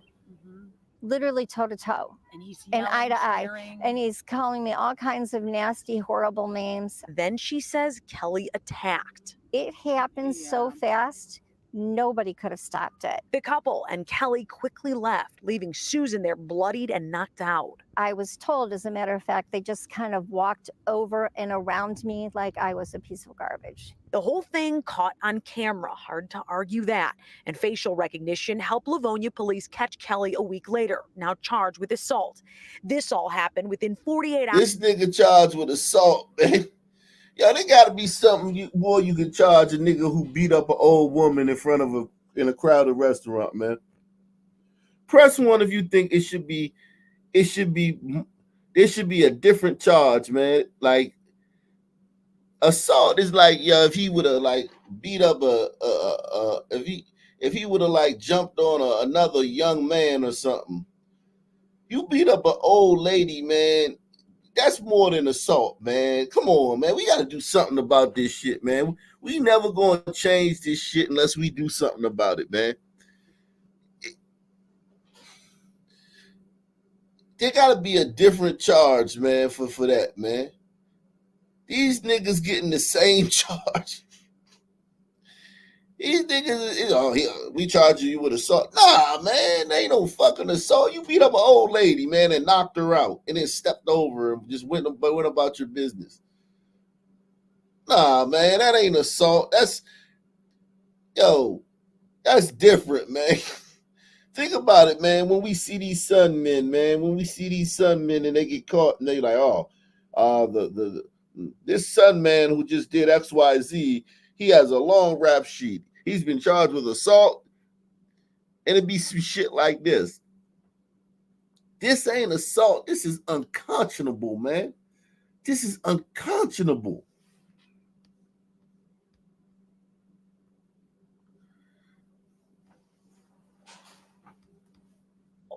This all happened within 48 hours of that Chipotle employee in Southfield getting shot by a customer over guacamole. The customer. Yo, in the same town,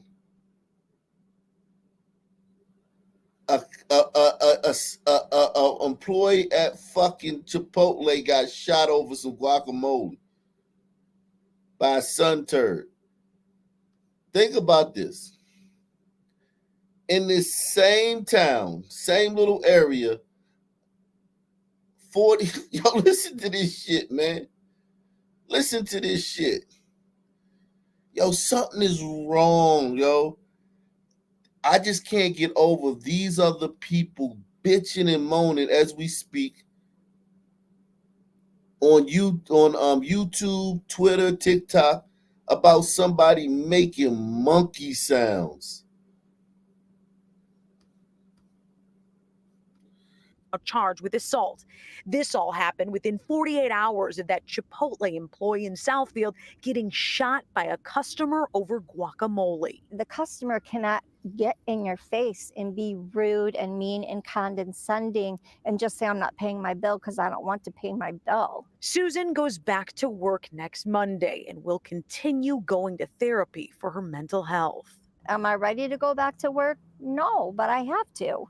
Deshaun Kelly was given a $50,000 cash bond. Now, this is the second time he's been in trouble, pleading guilty to armed robbery back in 2015. Jessica Dupnack on The Edge. A bizarre turn in the investigation of the shooting of a 13-year-old girl in the South Shore community just before 8 o'clock this morning. Police are investigating, and family members tell CBS 2's Tero Molina that shooting is connected to an attempted car theft involving the teen. Chicago police tell us the circumstances around this shooting are still under investigation.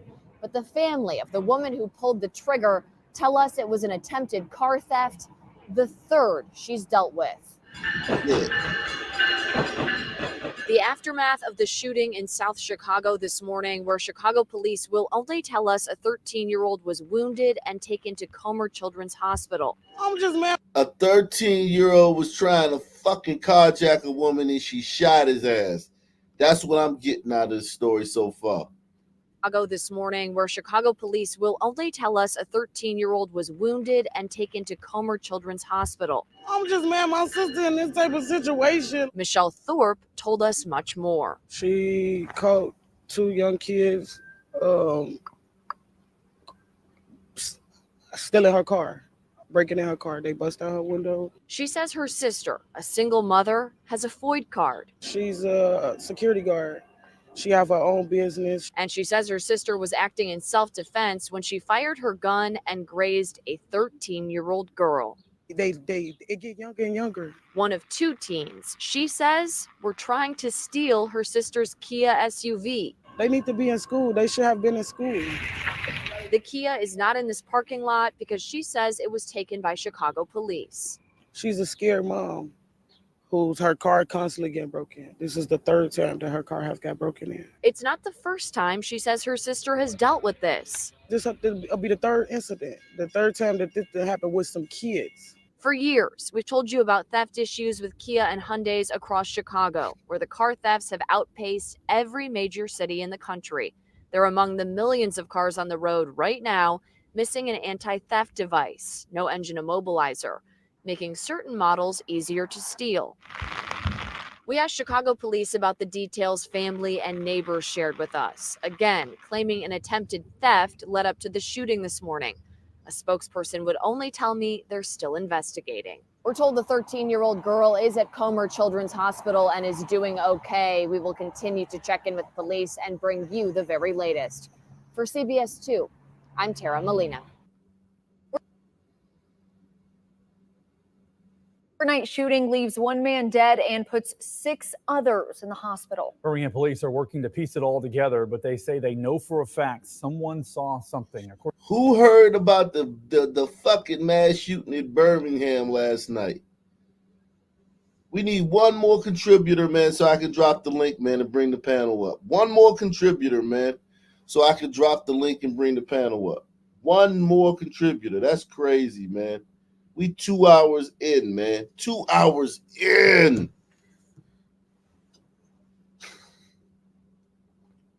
One more contributor, man. One more person to contribute, man.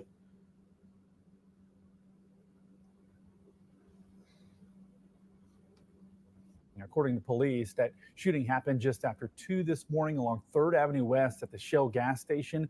Police believe 2 groups were shooting at each other, and they counted, get this, over 150 shots fired. Wow, James. 150 shots fired. 7 people hit, 1 person dead. Birmingham. Didn't hear a peep about it on Good Morning America. Gas station. Police believe 2 groups were shooting at each other, and they counted, get this, over 150 shots fired. Wow. James Giles joining us live tonight at BPD headquarters with more on this investigation. So, James, what's the latest? Yeah, Lauren, Josh, several businesses in that area are just riddled with bullet holes after the shooting. We actually caught up with the detective working this investigation while he was gathering evidence, and after reviewing the surveillance footage and seeing just how many people were in the area when all this happened, he says they know someone knows something. We believe upwards to over 150 rounds were fired in this shootout.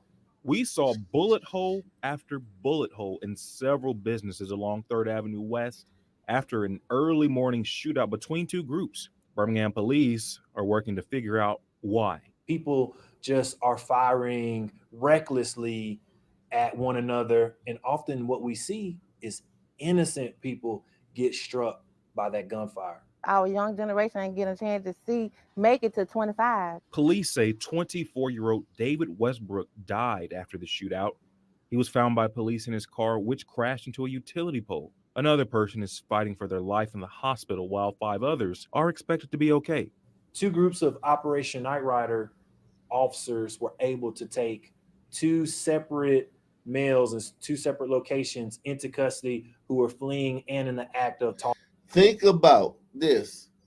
Some cops, some brave cops, after these 2 groups were fired at each other and let off 150 rounds, killing 1 person and shooting 6 others. Some brave cops came on the scene and captured 2 of the shooters. I don't think that gets enough. We give enough credit to the cops. Listen, man, hearing gunshots just makes your heart skip a beat, man.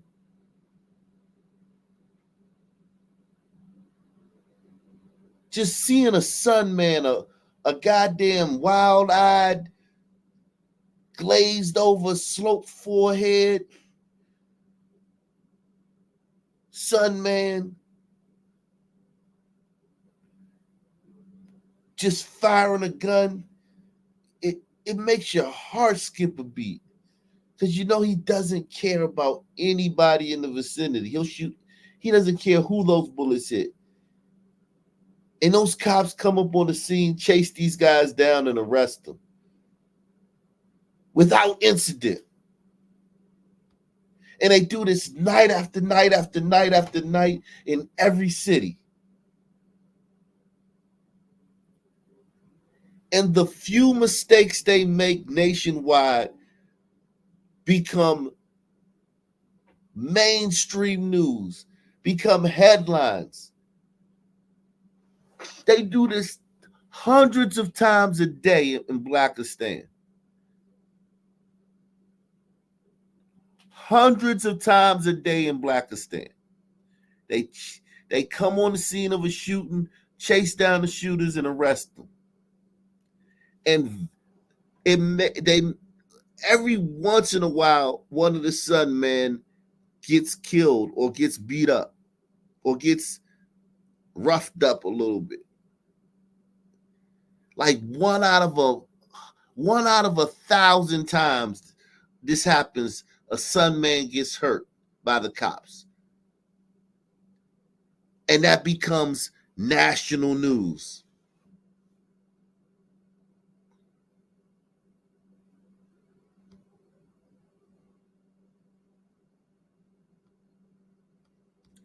Says they know someone knows something.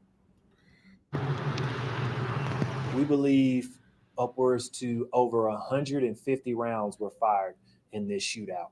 We saw bullet hole after bullet hole in several businesses along 3rd Avenue West after an early morning shootout between 2 groups. Birmingham police are working to figure out why. People just are firing recklessly at one another, and often what we see is innocent people get struck by that gunfire. Our young generation ain't getting a chance to make it to 25. Police say 24-year-old David Westbrook died after the shootout. He was found by police in his car, which crashed into a utility pole. Another person is fighting for their life in the hospital, while 5 others are expected to be okay. 2 groups of Operation Night Rider officers were able to take 2 separate males in 2 separate locations into custody who were fleeing and they took the goddamn suspect. The goddamn police took the goddamn suspect into custody while he was trying to throw the goddamn phone. God damn it. To take 2 separate males in 2 separate locations into custody who were fleeing and in the act of tossing guns. All of this happening the same day Keandra Johnson is rallying people together for a prayer service to pray away things like this plaguing the community. I know it's her. Keandra Johnson is gathering everybody together for a prayer service.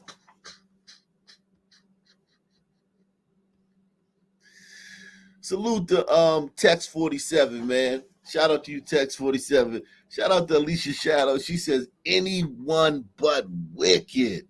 Yikes.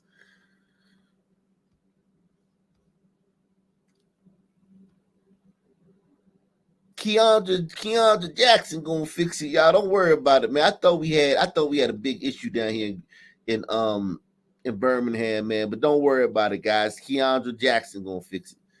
Tossing guns. All of this happening the same day Keandra Johnson is rallying people together for a prayer service to pray away things like this plaguing the community. I know it's hurting the heart of the believer to see these young generations just dying before their time. Well, I think it's the concerning part is not just what happened today, but the trend of what's continuing to happen. the area of this recent shootout is no stranger to violence, according to Officer Truman Fitzgerald, bringing up a mother's story from another shooting not long ago. We met a young lady who lost her son in the same exact area almost 2 years ago in a 100+ round shootout right in front of the 700 to 800 block of 3rd Avenue West.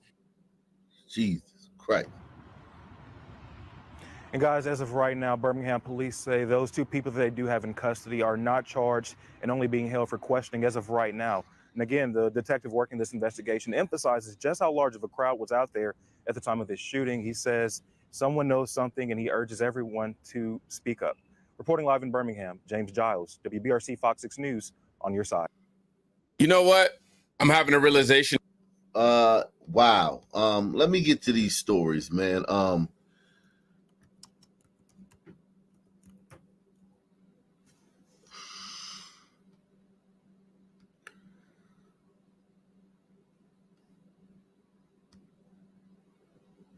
We are learning more about 3 missing surfers found murdered in Mexico.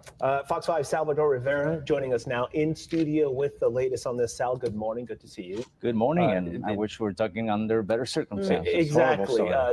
This is your beat. You know this area more than better than everybody else. What is the latest information you're getting there?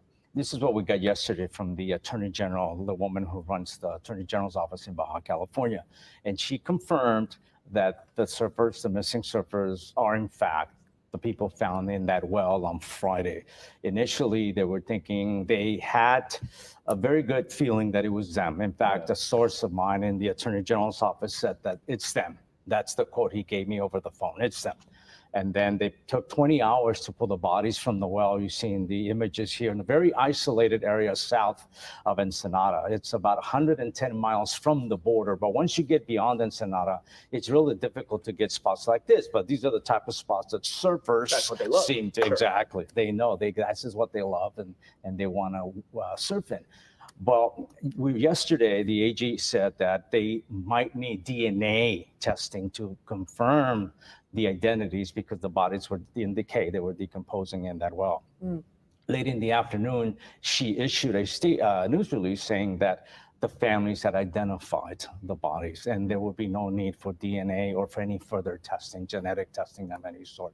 So we know now for a fact, definitely, that the missing surfers are the people found in that well. And obviously we know that one of them was a local man from Ocean Beach. The other 2 were brothers from Perth, Australia, it sounds like. But there was another body found in that well. Yes, there was a 4th body. And God damn. And this is what you're inviting into your country. This is what the white man is inviting into his country. Come on across the border, everybody. You're all welcome. They found these three goddamn surfers. They went looking for these 3 surfers. Found them in a well. And there was another body in the well. Fucking Christ, man.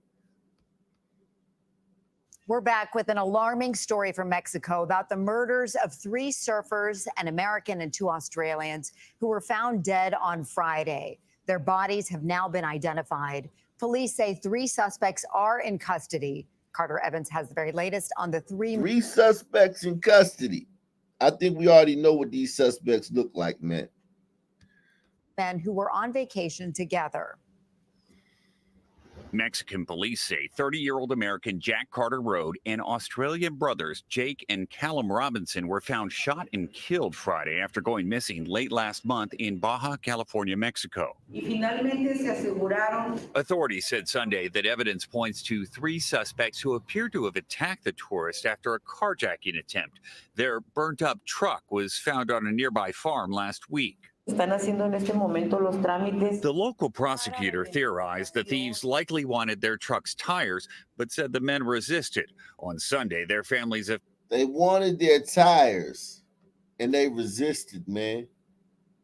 Should have just gave them your tires, man. You in fucking Mexico, man. Listen, if you're ever in Mexico and some goddamn thugs come up and all they want is your fucking tires, man, just give them your fucking tires, man. You're in Mexico, man. Resisted. On Sunday, their families officially identified the bodies, which were found dumped into a remote 50-foot deep well. The three men were on a surfing trip near the popular coastal city of Ensenada, but were camping in an isolated area outside of town. Going to a remote destination sometimes is great, but in certain situations that can work against you, where there's nobody around to be able to help you in case of emergency. Or former LAPD detective Kevin Coffey says traveling internationally can be a risk. Once we leave the soil of the good old USA, things are not always equal. So having, which is why everybody in the fucking world is fucking doing everything they can, from marrying fat white women to floating across seas and gulfs on inner tubes to trekking across deserts to get here. That's why everybody wants to come here. things are not always equal. So having to deal with some of these ramifications be challenging sometimes. Police say they're questioning 3 suspects in the case. Yeah, they burnt up the truck with the tires and everything. Why didn't they take the tires, man? If you was gonna kill these 3 white guys and throw their lives away, man, you should at least took the tires, man. Come on, man. White lives matter, man. White lives matter, yo. We gotta start a hashtag, man. White lives matter, man. Why do white people's lives don't matter, man?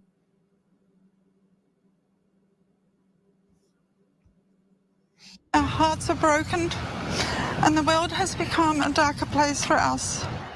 Parents of 2 of the 3 surfers killed in Baja, California, speaking out for the first time, sharing their heartbreak after identifying the remains of their sons. My co-anchor Wale Aliyu is live in Ocean Beach tonight, and one of the victims' favorite place to surf. Wale.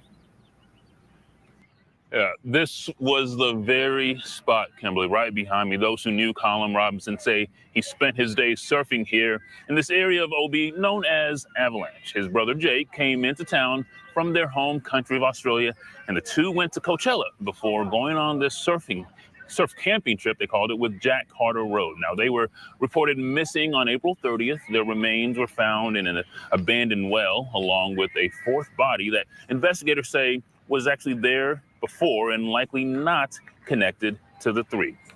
The Robinson family was here earlier today, sharing that their son, Callum, was a professional lacrosse player with a vibrant and loving nature, known affectionately as the Big Koala. Jake, they say, was a gentle and compassionate soul, pursuing a career in medicine. The parents adding that they know their sons' lives had an impact for so many. Now it's time to bring them home to family and friends. Man, look at this, man. This family, they lost 2 great sons, a professional lacrosse player and another son pursuing a career in medicine, man.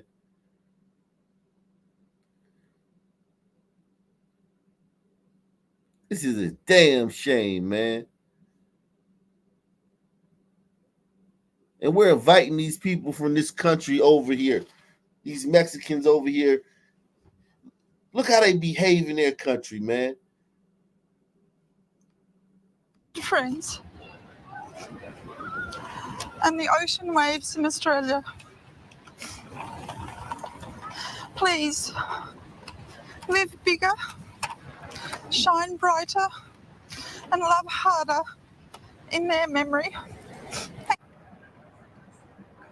Mexican authorities, along with the FBI, are investigating.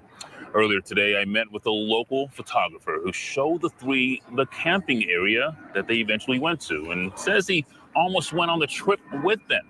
He told me sometimes he wonders if they would still be alive if he never met them. It's been a couple days now, and I'm just dumbfounded. That's all I can say. Dumbfounded. I'm stoic. I don't really know how to feel. Yeah. I mean, what can I say? How do you keep from blaming yourself? Well, I mean, it's fate. I didn't have any control of it, you know? And maybe if I had gone with them too, I could have talked. They didn't speak Spanish, so I could have maybe talked our way out of it. I don't know. There has to be something good to come out of this. And put it this way, if it had been just another Mexican killed, thrown down a well, even 5 Mexicans thrown down the well, that whole area wouldn't have cared. They would have said, oh, more cartel violence, no biggie.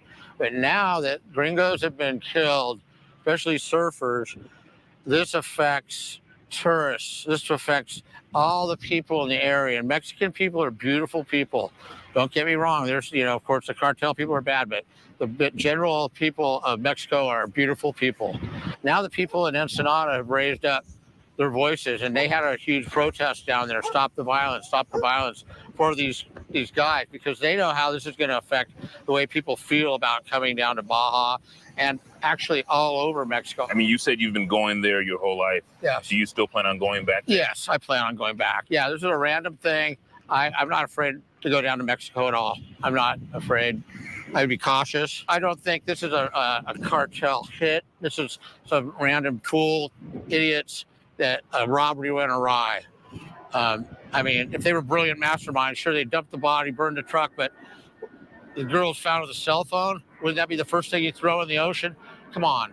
These guys weren't brilliant. These were dumb kids.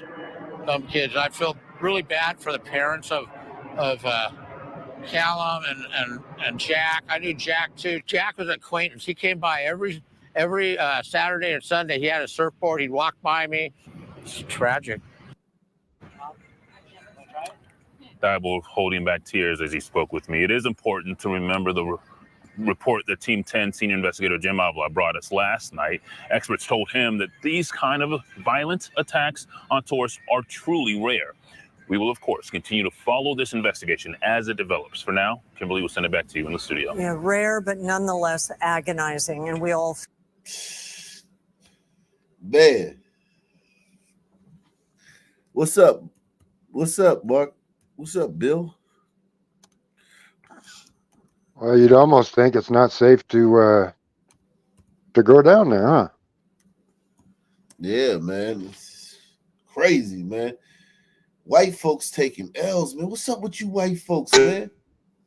They're not allowed to have guns down there. That's part of it. What's up with you white people, man? What the hell's going on, man? Well, a Houston attorney has been identified as a Good Samaritan who was shot to death at a McDonald's in West Houston over the weekend. Fox 26's Domley Key joining us there live off of I-10 near Chimney Rock. Domley. Yeah, Houston lawyer Jeff Lemmer was said to stand up for what's right. And that's exactly what Houston police investigators say Lemmer was doing here at this McDonald's on Saturday, when we're told an angry fellow McDonald's customer took Lemmer's life. It was an awful murder scene here at McDonald's on the Katy Freeway that Greg Monteverde actually drove right by, but he had no idea the victim was his longtime friend, Jeffrey Lemmer, who he's known since they were 9 years old. It's a gut punch. It's a deep gut punch. I think I know a lot of us are still in shock. Monteverde and Lemmer played football together at... Yo, man, white people are being... Their lives don't matter, man. White people are getting knocked off. And here's the thing. When black people get killed, it's different because there's so much violence in black communities. There's black people are like savages. We're like wild animals. These white people that come in contact with POCs or black people that get killed, their areas are not savage, wild places.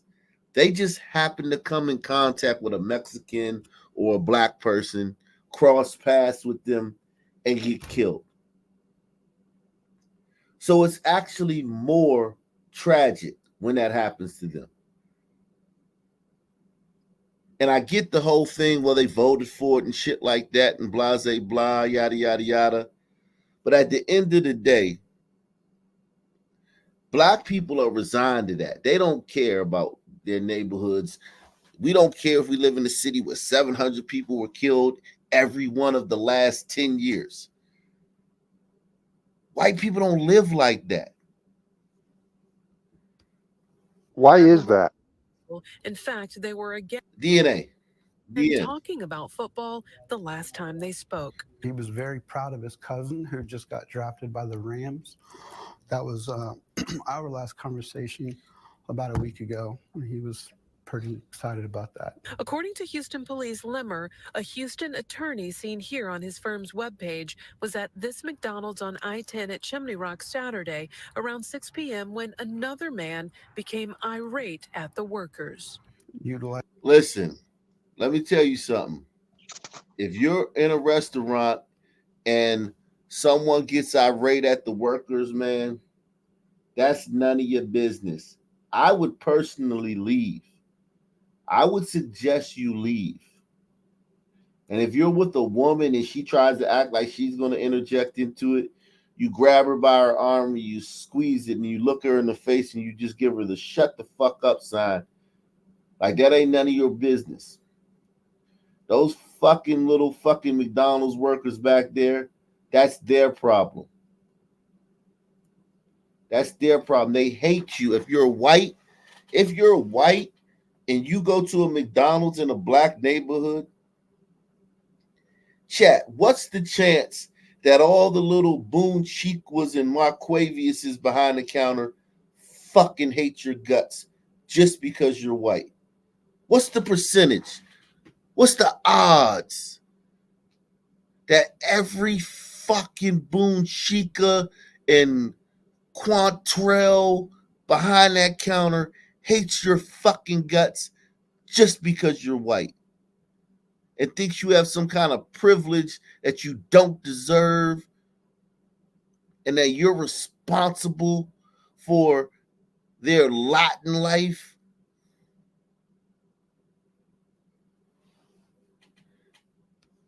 Whatever those Boone Chiquas and Quantrelliuses were going through behind that counter, that shit ain't have nothing to do with this white man. That was none of his fucking business. Helping a bunch of people that fucking hate your guts. Webpage was at this McDonald's on I-10 at Chimney Rock Saturday around 6 p.m. when another man became irate at the workers. Utilizing curse words and other profanities where Jeff stepped in to try and de-escalate the situation, try and calm them down, and that led to a fight. Investigators say the angry McDonald's customer grabbed a gun from his car and opened fire on 46-year-old Jeffrey Limmer, killing him. He doesn't have it. He's looking down on all of us, saying it's going to be okay. I'm good.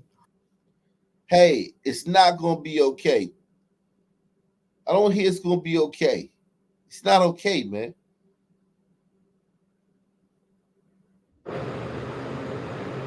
Now, Monteverde says Limmer was strong in his faith. The two men have attended the same church since they were children, and Monteverde says his heart goes out to Limmer's family.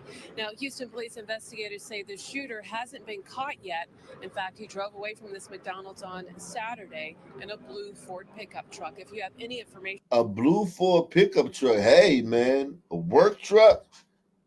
Hey, this might be an Ombrito or a fucking glider, man.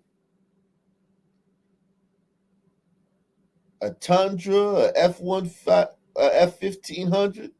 That's son, man. I don't know. This might be a glider, man. Tonight, we're learning about the attorney who was shot and killed while trying to calm down an angry customer at McDonald's. It happened this weekend at the restaurant off Katy Freeway in Chip. Hey, Dave, who are you, Dave? Who are you, man? I don't know you. Dave going once. Dave going What's twice. going on? What's going on? Not too much. I've been here before. It was a little while ago. I've just been staying busy and not been on the internet too much anymore, but I just got back to you right now. Okay. Yeah. Chimney. What are your thoughts, man? I think it's the same thing. I think this is on repeat, and I think it's pretty much a perpetual cycle, a perpetual detrimental cycle, or a perpetual vicious cycle at this point. I don't really see. It's definitely going to get worse before it gets better, and I don't know if it's necessarily going to get better. It can't get better. How do you put the toothpaste back in the tube? You can't. You can't. But the whole thing is, just in a broad sense, there needs to be the culture, just a broad general culture. We know culture in particular needs a complete 180, right? Now this is very tricky, right? This is like generational and shit. So,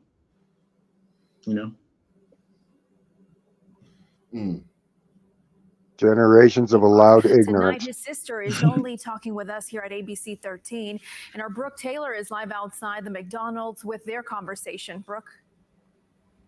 Police tell me that the shooter was inside of this McDonald's. He was angry with employees, demanding a refund because something was wrong with his order. A witness tried stepping in, the victim there, trying to calm things down. Eventually, detectives say the both of them were outside. There was a heated argument, and that's when the customer went in his car. He grabbed his gun, shot him, and drove off.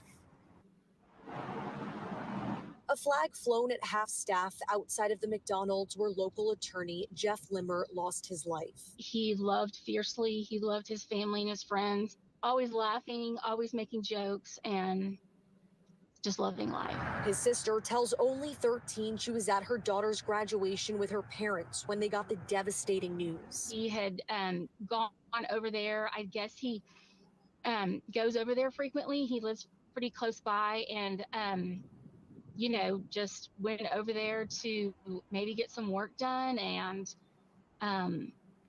this situation happened where this guy was so displeased with his order that he just threw a fit. According to detectives, Limmer was at the McDonald's off of I-10 near Chimney Rock Road when he was trying to calm down an angry customer, upset with employees about his order. Limmer is an associate at a local law firm, and his sister says he spent his career trying to help others. So it didn't come as a surprise when detectives told them that's what he was doing in his final moments. Knowing Jeff, I mean, he's the one that's he's always the one that's like, calm down. It's not that big of a deal. And just, I guess. Should have minded his fucking business, man. Yeah, I was going to say, I bet it's a big fucking deal to him now. Huge deal, man. Fuck, man. Some fucking guy. We don't know. This guy fled in a blue Ford work truck, man. Well, and then go ahead. The old lady said something weird. He went over there to get some work. So did he work at the McDonald's? Well, he might have been like, I used to go to Starbucks or Panera to work on my blog. When I had my blog, people work at these places. Like they use the Wi-Fi and they work, you know what I'm saying? Okay. Like that, you know what I'm saying? He may have been working on some paperwork or something, or some lawyer shit. My country ass ignorance. Yeah. I used to do this type of shit. Like you just go to different spots and like study, do work or whatever. I would never intervene in pretty much anything. It's not because I'm afraid. It's because of the wacky laws in so many of these big cities. I think you should be afraid. There's nothing wrong with being afraid, man. Listen, man. I understand. If Son Man is acting like crazy and shit in public and shit. Right. There's nothing wrong with being afraid, man. Because fear protects you. Fear is a natural thing. Like fear is not like a bad thing. Fear tells you like, yo, don't do that. Like, yeah, it's your body, it's your brain saying, hey man, nah, man. well, let me ask you, because I think of it a little bit different. I mean, you don't think, because you can just go about things being smart, just being smart about things, right? Like you can say, I'm not going to get in this fight because either I'm gonna get my ass whooped or just the repercussions following it, right? And not necessarily being afraid of it, more so than it's just being smart about the situation. Now they can both be seen as the same thing, I suppose, but you know what I mean? Or the motherfucker will kill your ass. What are you talking about? The repercussions following it, dude. Basically, if you're killing your ass during it, not following it. No facts. I'm saying if you get in a situation where you get in an altercation for whatever reason, and y'all both come out okay, but say your employer finds out or whatever, say you get arrested. That's what I mean by the byproducts of a situation like that. It's What just you never need to worth it. I promise you, think it's never about is. is if you make it out of the situation, Mhm. that was a great thing. I don't think you worry about what happens afterward. If you're still alive after you intervene with some crazy ass fucking sun turd in McDonald's No, right, facts. behind the counter, if you intervene in that and you're still alive, who gives a fuck what happens after that? If you get in trouble with your boss or not, you won. Very true. Very true. I was speaking more in general, but with us, yeah, it's a little bit different. And it's So, just like you said, it's the Yes, best try of us being murdered by the worst of us. Yeah. just divert the situation. He's always just wanted to fight for the little guy and do the right thing, and just he was very staunch in his convictions, and was just conservative in his values and his morals. Police are searching for the killer, who they say drove off in an early 2000s blue Ford pickup. As Limmer's family awaits justice, his sister says they're proud that he stood up for what he believed was right. A good Samaritan. You're proud? Nah. There's nothing to be proud about, man. There they go. There's There they nothing go to with be the proud virtue. about. Right. What are you proud about? Salute to Bo Brown 1313 on Rumble. Shout out to Bo Brown 1313. He says, thanks for doing the Rumble streams. Free speech creates better content. YouTube sucks. As Americans, we shouldn't have to deal with that BS. Yeah, listen, I'm simultaneously streaming on YouTube right now. That's why I haven't showed y'all. Hey, you gotta mute yourself, man. Dave, whoever that is. When you're not talking, man, you mute yourself, man. I'm about to switch to Rumble only so I can show you guys the real shit, man. But yeah, I'm simultaneously streaming on Ock Nation Gold on YouTube. But yeah, I do need to switch to Rumble only so that we can get into the real shit. You feel me? Talk about the real shit. Salute to you, Bo Brown, man. Shout out to Bo Brown, man. He's absolutely right. Yeah. Samaritan who's trying to do the right thing, and just not letting, those employees at McDonald's have to go through that. Yeah, but it cost him his life. He was a very successful man. This shit wasn't worth it. They trying. I guess they're coping. They're coping. You know what I'm saying? That's cope. That shit wasn't worth it, man. That shit was fucking. No, they're trying to. They're hanging their virtue on that he died virtuously. Correct. Yo, that was Still a dead. sad way to go out, man. It was just a bad way, man. Like, those people fucking hate your guts, man. Well,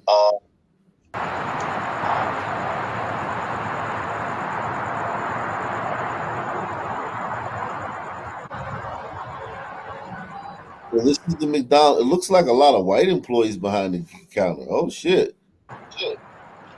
You know, the thing that really bothers me is these aren't employees. Yeah. And I was just gonna say, the thing that really bothers me is the fact that we don't acknowledge how bad we even we do, but there's just still too many people, too many of us that don't. Like, they don't understand what's actually happening. Like, they actually do hate white people. They hate people. They basically damn near hate anybody that's not black, to be honest. Yeah, definitely. I'm having trouble figuring out what you are. Are you sound like you could be black or white. Are you biracial? Dave, man, are you biracial? I get that. I get that quite a bit. No, I get that quite a bit. I'm black. You're black? Okay. Well, who the fuck was he talking to, Dave? Was he talking to me? No, I'm over here. I'm working on something and I was on mute still. But no, I'm a son man. You a son man? Okay. You a proper assignment son man. You speak good and shit. You got the echo. What did you do? You just like now the echo's playing in the background. What did you just do? It might just be my phone acting. Let me just get my headphones real quick. I'm gonna mute myself for a second. Yeah, now you acting like a son. The sun is coming. I see it now. Okay. Shit. God damn, man. This dude. Yeah, you got now mute yourself while you're doing that, man. God damn, man. This mother, oh yeah, you dark skinned nigga. Shit, man. A dark skinned dude, man. And he unmutes himself again. God damn it. Straight out of Congo. Yeah, man. God damn. Sierra Leone. Yeah, mute yourself, Dave, man, while you figuring that out, man. Sierra Leone, wherever the hell you is.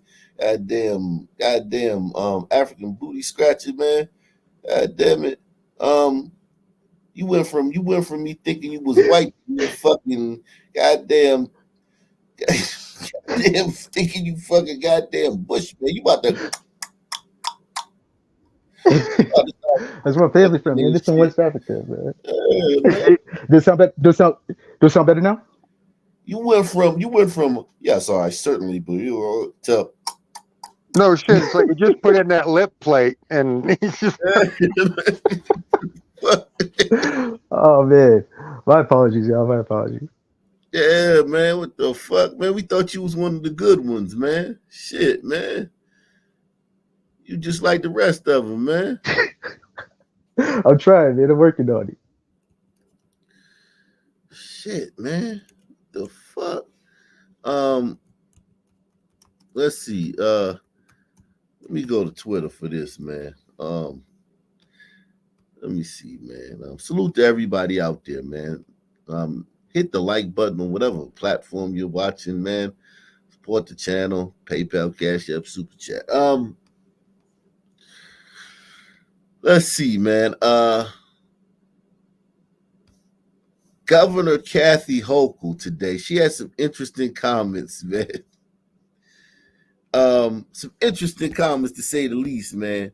She's a Democrat, so it's no problem, but let's hear.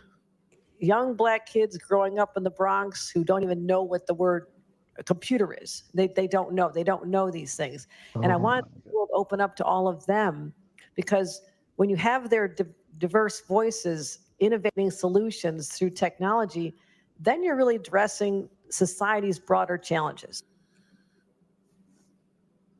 The soft bigotry of low expectations. This is worse than that, man. Listen, man, every kid in the Bronx has a computer in their pocket. Okay? Kathy, this is a computer. This is a state of the art. I used to do my whole channel on my phone. Everything, all the videos, all the editings, the thumbnails, everything. I used to do everything on my phone. Live stream on my phone. They make movies, they make music videos on these things. This is a computer, Kathy. So like, let's just take it. Let's just say she's fucking as dumb as she fucking really appears to be. This is not the first time I thought she was a fucking moron. But let's just say she's the racist white liberal that has low expectations for blacks. And she's thinking about like computer in the term of like, let's just say a laptop or a desktop. Kathy, they have one in their pocket. No, this dumb bitch is thinking those room computers with fucking reel-to-reels and... Right. Do you understand that these kids die over the majority of their deaths stem from Facebook and Twitter? These kids are literally terminally online. that they Instagoon. do on fucking their computers. Do you understand? They all have dozens of pictures of them with money phones and guns on their fucking social media platforms. The Kathy only Hochul is way, yeah. no, Go ahead. she's just not bright. She's just not a bright person. And the very unfortunate part is that people voted for her. People elected her, and she's not the only one. She's far from it. The only way they access social media, the only way to access social media is with a computer. It's the only way, Kathy. It's the only way you can access social media. I mean, like it. Yo, listen, man. I know I've shown you the videos in the past where the white people say black people don't have IDs and shit like that. And They don't know where to get an ID. Yeah, they don't know where to get an ID from and all that stuff. This is 1,000 times worse than that, man. This is this is horrible. But guess what? Monkey Sounds boy, Monkey Sounds frat boy, in the eyes of black people, because black people are basically chimpanzees, hairless chimpanzees. Black people are more upset with Monkey Sound frat boy than they are Kathy Hochul. Press 1 if you think in their heart of hearts, if you could fucking give a black person truth serum, if you could see into a black person's heart, press 1 if you think they are more upset with frat boy, Monkey Sound boy, or governor of New York State, Kathy Hochul's comments. 1 if they're more upset with frat boy Monkey Sounds for 3 seconds, or the governor of New York State making this comment. 2, if you think they're more upset.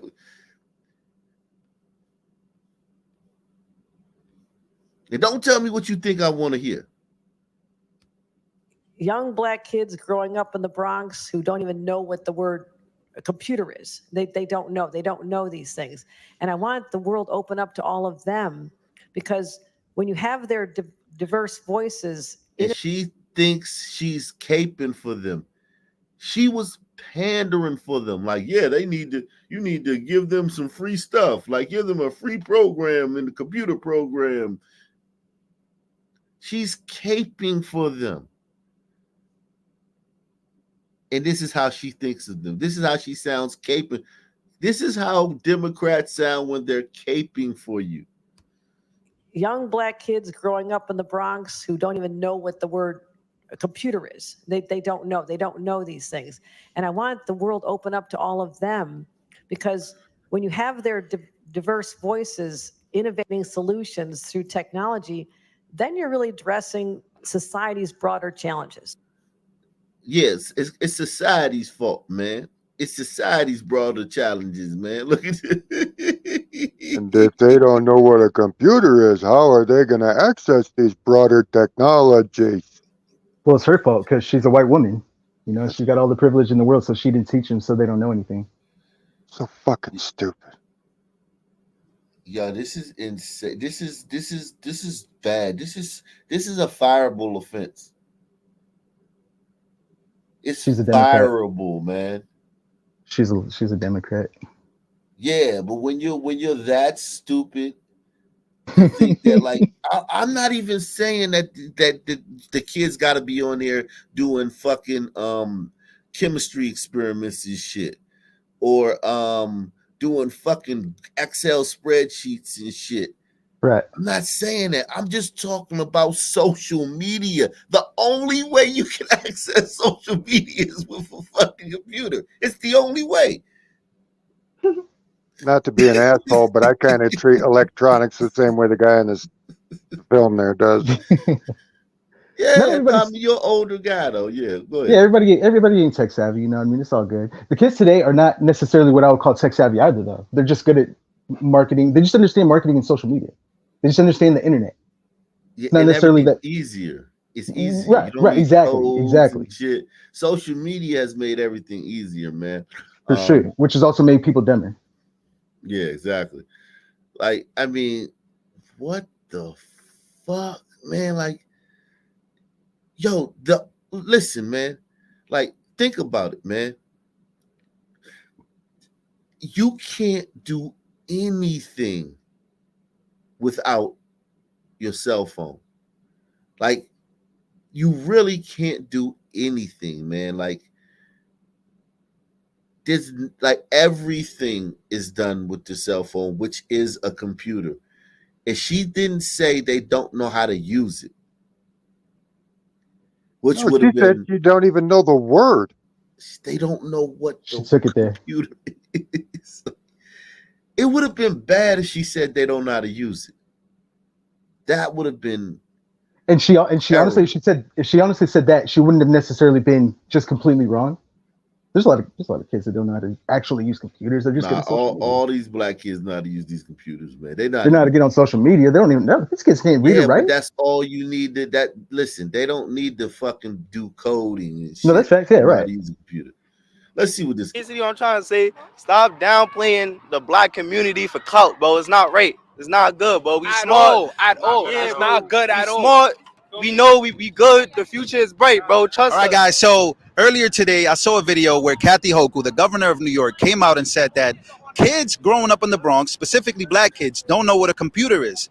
Young black kids growing up in the Bronx who don't even know what the word computer is. They don't know. They don't know these things. So today, we're going to go around the Bronx asking black kids and kids in general, do they know what a computer is? What's a computer? It's like you can use it, go on the internet, search stuff up, benefit yourself, So you obviously know what a computer is as well. I know what a computer is. A computer is a device that you can use to search up whatever you want, websites, movies, whatever you want, man. Like, So why would the governor of New York say that black kids growing up today wouldn't know what a computer is? it don't make sense. Like, I think our black kids, like, we're really smart. Like, we're just as smart as all the white kids. Like, So you're saying Not quite, but we'll let that one slide. We'll let that one slide, man. You go get we give him a pass, man. Give him a pass, man. Press 1, man. that she's stereotyping and she's projecting? she's stereotyping. She's putting us in a place where, like, we aren't. Like, we're not dumb. We're really smart. We're smart. Like, we all have to, like, think about it from our view. She can't speak for us. Exactly. Let us speak for ourselves. Let the Like, double people. Now ask them about Monkey Sounds, boy, and they want the whole fraternity banned. They want him to never work again. You see what I'm saying? You see the difference, though? None of them are calling for her job. Press 1. It's None an of these extreme double kids are, standard all the time. none of these kids are saying she shouldn't be the governor. None of these kids saying they want apology. None of these kids are saying what she said was the worst thing that they've ever heard, and it's just like the 60s.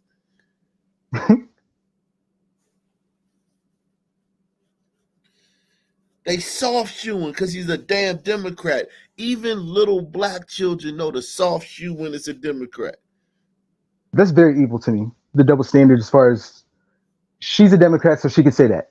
She should be a conservative or on the right. Canceled. They're trying to reason with her and shit. If this was a goddamn, and here's the thing, Monkey Sounds boy, they don't know his party affiliation. They just know he's white.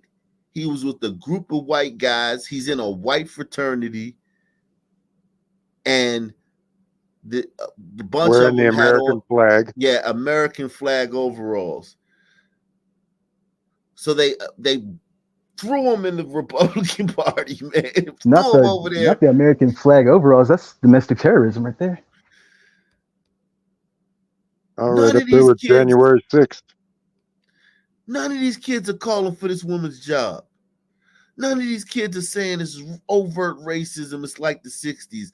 None of them are crying about being harmed and violence and all the shit what she did to them. People speak for their own troubles. Am I right? I had a computer since I was young. I built my own computer like at the start of the year. It just doesn't make any sense. You're saying all these things about a community that you're supposed to be representing, and yet you're doing nothing to help them. About black children not knowing what a computer is nowadays is honestly so stupid because schools, NYC schools, they offer laptops and Chromebooks to students that they use in school. There is technology in New York. 2024, like everybody, like there is technology, is what I'm saying. I've never met somebody that's like not used a computer before or that doesn't know what a computer is. It's really not a good statement to make in 2024. It's a really dumb statement. It wouldn't have been a good statement to make in 1984. In 1984, everybody knew what a computer was. Everybody knew what a computer was since they heard the word. Exactly. 1974, everyone knew what a computer was. Do you know what a computer is? Yeah, I know what a computer is. Everybody I know has a computer. And yeah, everybody I know has a computer. Why would you think she would say that? Like, did she think that black... They trying to downplay the community, like downplay the Bronx, like if we broke or something, like if we just straight in hood mentality, like if we don't have education, and yeah, like we all know what a computer is. We all know, we all use one. We all had one at one point. We got them in school. We all have access. My homie got killed behind a Twitter beef, man. Yo, about being with computers and shit. To a computer, we all know how to work a computer. So it's like you saying stuff that's ignorant. Like it just doesn't make sense. On top of that, also phones, like different stuff like that, like Apple Watch, all that. Those are all different type of computers and all that. So like if you have a phone, you have a computer. Like it's just like internet in general. Basically, I'm trying to say, stop downplaying the black community for clout, bro. It's not right. It's not good, bro. We smart. At all. Yeah, It's not good at all. Smart. We know we good. The future is bright, bro. Trust us, bro. Like y'all trying to downplay the community for no reason, but we good over here. We know what laptops is and everything. This is the part I don't like right here. Like this upplaying of this very detrimental culture continuously is just it's. This is the issue right here. This is what I mean. Like they're continuously trying to defend this worthless culture. This culture that you'll lose your life in a heartbeat. Yeah, trash culture. Like even the way they talk right there, it was like butchering the English language. You know what? But butchering like decorum and civility too. Right. Well, We be smart, yo. Right. Look, the thing that really bothered me about that clip, right? Okay, they're going around. They heard what she said, and they're going around making a conscious effort to say, okay, this lady said this, Kathy Hochul said this, governor of New York. So we're going to go around asking black people if they know what a computer is. Okay, so there's that, and they do that. After we establish that everybody knows what a computer is, what are they going to do about it after that? Are they going to reelect this woman? Are they going to elect another woman or another person similar to it, like they did in Chicago? Yes, this is the part of course they are. You feel me? Like that's crazy to me. That wasn't even. He didn't even ask that because there was no point in asking that. I mean, like they are. Of course they are. So, y'all, I just watched a video of the Democrat governor of New York, Kathy Hochul, saying that black people, particularly in the Bronx, don't know what computers are.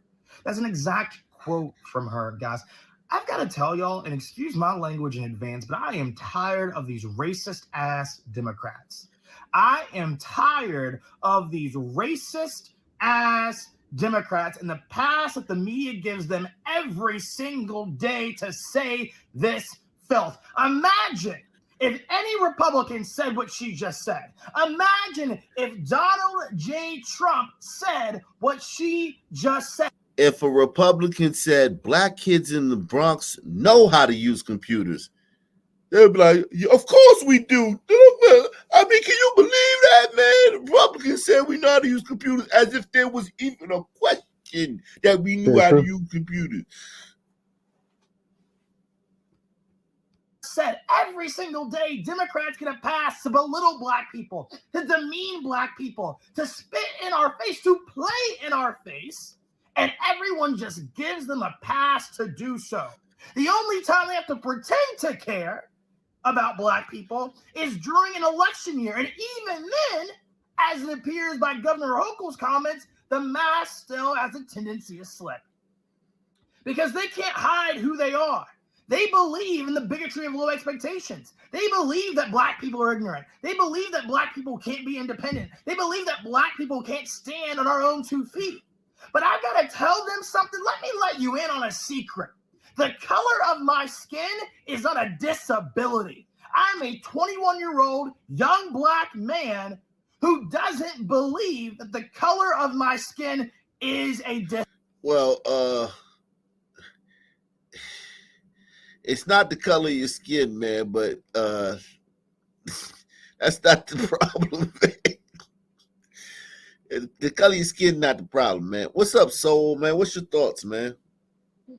On this computer comment, honestly, I didn't see it. I just heard about it. But yeah, it's just a typical bullshit Young they're black trying to kids peddle. growing up in the Bronx who don't even know what the word. Young black kids growing up in the Bronx who don't even know what the word computer is. They don't know. They don't know these things. And I want the world open up to all of them, because when you have their diverse voices innovating solutions through technology, then you're really addressing society's broader challenges. All just fucking She's really so mumbo jumbo dumb. bullshit. She But thinks they don't know how to even turn it on. right, but the reason they peddle that shit is so they can say crap like, well, the reason they don't score high on the SATs is because they don't know what a loft is. It's like shit like that they just peddle that crap. Like they don't know how to get a license, or they don't know, they don't know certain words, and that's why they score bad on standardized tests. Like, Well, they don't know certain Yeah. words like, driver's license, insurance. I've heard this explained to me, and they'll cite cultural differences with these exams. I don't know if y'all remember that story from however long ago, a year or two ago. I think it was in New York, where there's these teachers basically sued the school board or the school district for basically failing their entry test to become a teacher. yes, They failed their test. yes, I remember Right. that. Yeah. Right, like And what? then I think they won. They got won like paid. millions Yeah, of they won. dollars or some shit. Of course. Yeah, yeah. Of course they won. It's in New York. Yeah, they do that shit because it's like they're like, well, it's culturally biased. It's like, well, the Ravens test for IQ isn't culturally biased. It has no words in it. Like Well, these here's the things thing, aren't too. culturally biased. And Asians do better, Yeah, and exactly. they're not white. First generation Asians who are xenophobic and cliquish and only hang out with other Asians. Extremely. I went to school. They score 1600s on those tests.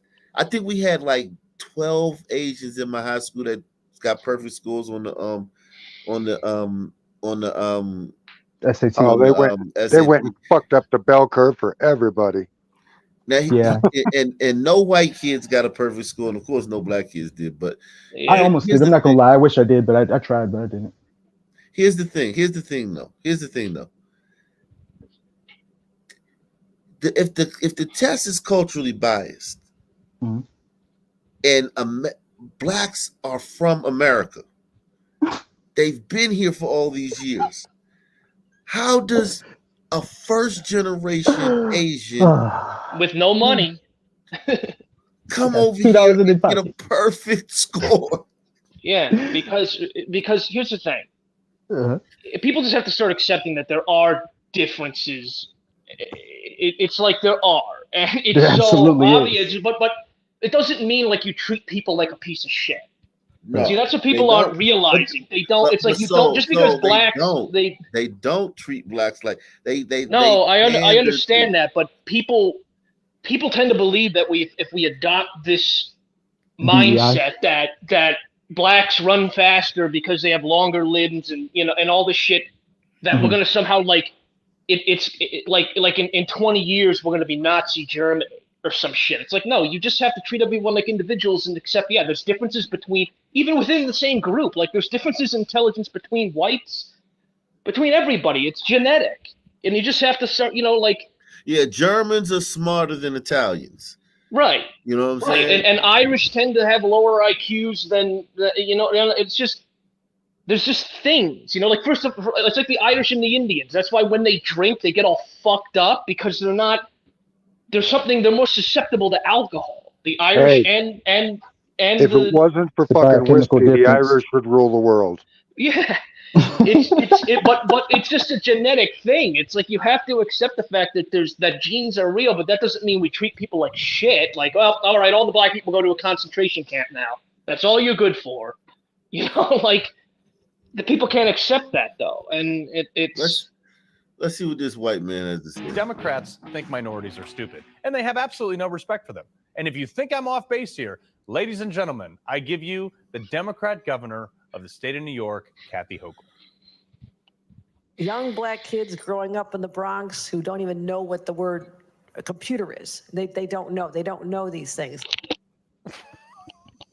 Lady, this is the Bronx in New York City, in America. This is not some undiscovered civilization in the Amazon.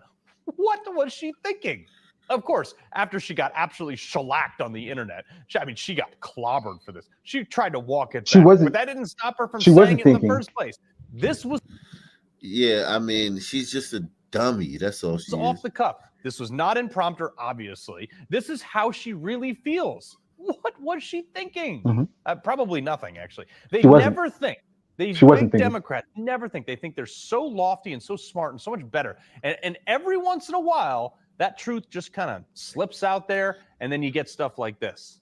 And then you'll go No, into these are a actual media sociopaths. tailspin with focus. Yeah, she's but crazy, absolutely nuts, man. Like literally a nutcase, man. Kathy Hochul, you just fucking told on yourself. Right now we have, young black kids growing up in the Bronx who don't even know what the word a computer is. They don't know. They don't got know. the black lady signing it. Think about what she was thinking when she was signing that shit. What the fuck is this bitch saying? You know she wanted to do one of these, right? Yeah, right. Facts. This is absolutely like I really can't. I might gotta go to TikTok for this, man. Let me see. Hey, I did see a Democrat get punished today, though, in California, no less. A San Diego, in California, a San Diego school superintendent was shit canned because when her daughter was voted most valuable player for the softball team, apparently there were students that didn't clap loud enough. So the superintendent was suspending them and stopping their scholarships, just little shit. Oh, wow. Damn. That's crazy. This is the Democratic governor of New York, Katie Hochul. And Katie Hochul seems to think that black kids in the Bronx do not know the definition of the word computer. You can't make this up. He's a son man. He's not going to get the name right. Growing up in the Bronx who don't even know what the word is. When you have their White liberal allies like Katie Hochul there are just as dangerous to the black community in a different way than their counterparts, white conservatives. What the fuck is going on with that beard? This is what I don't understand. Like he's saying that a group that they give 95% of their vote to is just as dangerous as a group that they give 5% of their vote to. You can't fix that type of stupid. You can't hold conservatives to the same standard as Democrats when you give. I can't hold my neighbor's wife to the same standard as my wife. I can't get mad when my neighbor's wife nags at her husband. Just as mad as that as when my wife nags at me.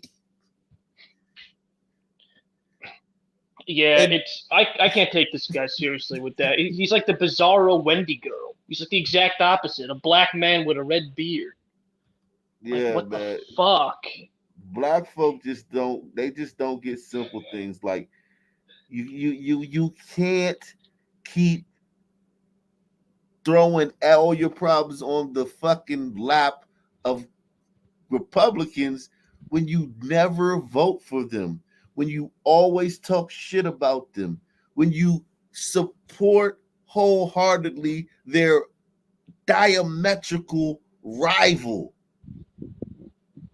Black people staunchly support the enemy of Republicans and vote against Republicans 95% because yet blame all of their problems. See, the issue you have with the Democrats, and one of the main reasons they vote for them is they talk to them racially, and they like that. And Republicans won't do that because the whites that vote for them don't really want racial groups. And on top of that, black people, when they say, what did this guy do for, like, they want programs for black people. They don't want, like, a program that's going to help everybody, including them.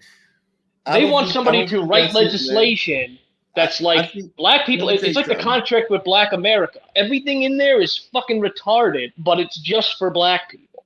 Let me tell you this. I think that's maybe the genesis of it, but now it's really just that's our name brand. That's our brand. The Democrat is our brand. And Democrat is what is acceptable for black people to vote for. I think, at the beginning it was programs and things like that, but now most black people they don't know why. It would be just like no. They don't. Listen. The majority, the average black person, if you ask them anything that the Republicans stand for, anything like where do Republicans stand on the tax code? Where do Republicans stand on the economy? Where do Republicans? They don't know any of that. They don't know anything. All they know is that the Republicans are racist. I promise you, I'm a black person, man. All black people know about Republicans is that they're racist.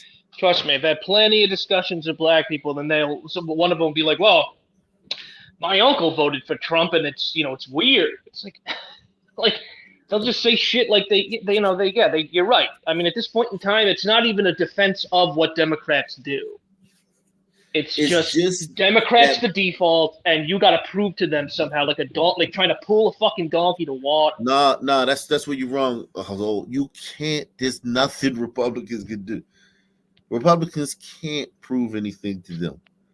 No, I'm just talking about in an individual conversation, not necessarily on but you can just prove them wrong left and right, and it's just like they won't care. But even that individual, that black individual that allegedly is going to vote for Trump, that two things. Trump is like an aberration, right? So Trump is like he transcends Republican Party, right? You're right. To some extent, he definitely does. So if the average Republican candidate, John McCain, Bob Dole, throughout the years, Mitt Romney, or whoever the hell it may be, George Bush, they would never vote for them. They would never vote for the average Republican candidate. So that's one. And two, black people, the average black person you talk to that talks about Trump, if the day before a black person gets killed by the cops and it becomes a big story, boom, they vote Democrat. Right. But the Democrats, because of their voting base, they're able to capitalize on shit like that. Like if a Republican tried to capitalize on the death of a black man, Republicans would start to shun them. The Democrats are in such a position that the white people that vote for them don't give a shit if they kowtow to this. They actually like it. And then the minorities don't care either. So that's why the black vote is so important. That's what the focus of all this shit is on, because they absolutely need to keep that 90+%. I mean, like I said, nobody cares about these people. Democrats don't. Nobody. Politicians don't care about anybody. But nobody truly these white people that are like They got the stupid Ukraine flag in the yard, shit like those left. They don't actually give a shit about black people. They use them as a chess piece to try and win arguments against other white people. But That's all they are. thing. Nobody has to care about black people. Like, black people don't care about black people. Salute to Aster Jay. He says, it does not matter when Kathy runs for re-election. Those dumbass ninjas will vote for her at a 90+% rate. Exactly, man. So yeah, and in honor of that, I'm gonna get off of this topic, man. And I'm gonna leave that alone, man. Everybody come over to Rumble, man. Everybody come over to Rumble, man. Everybody come over to Rumble. Everybody come over to Rumble. I'm about to end the YouTube stream over there, man. Everybody come over to Rumble so I don't. The stuff I'm about to show is probably gonna get a strike if I stay on YouTube. So everybody come over to Rumble. Everybody watching on YouTube on Ock Nation Gold.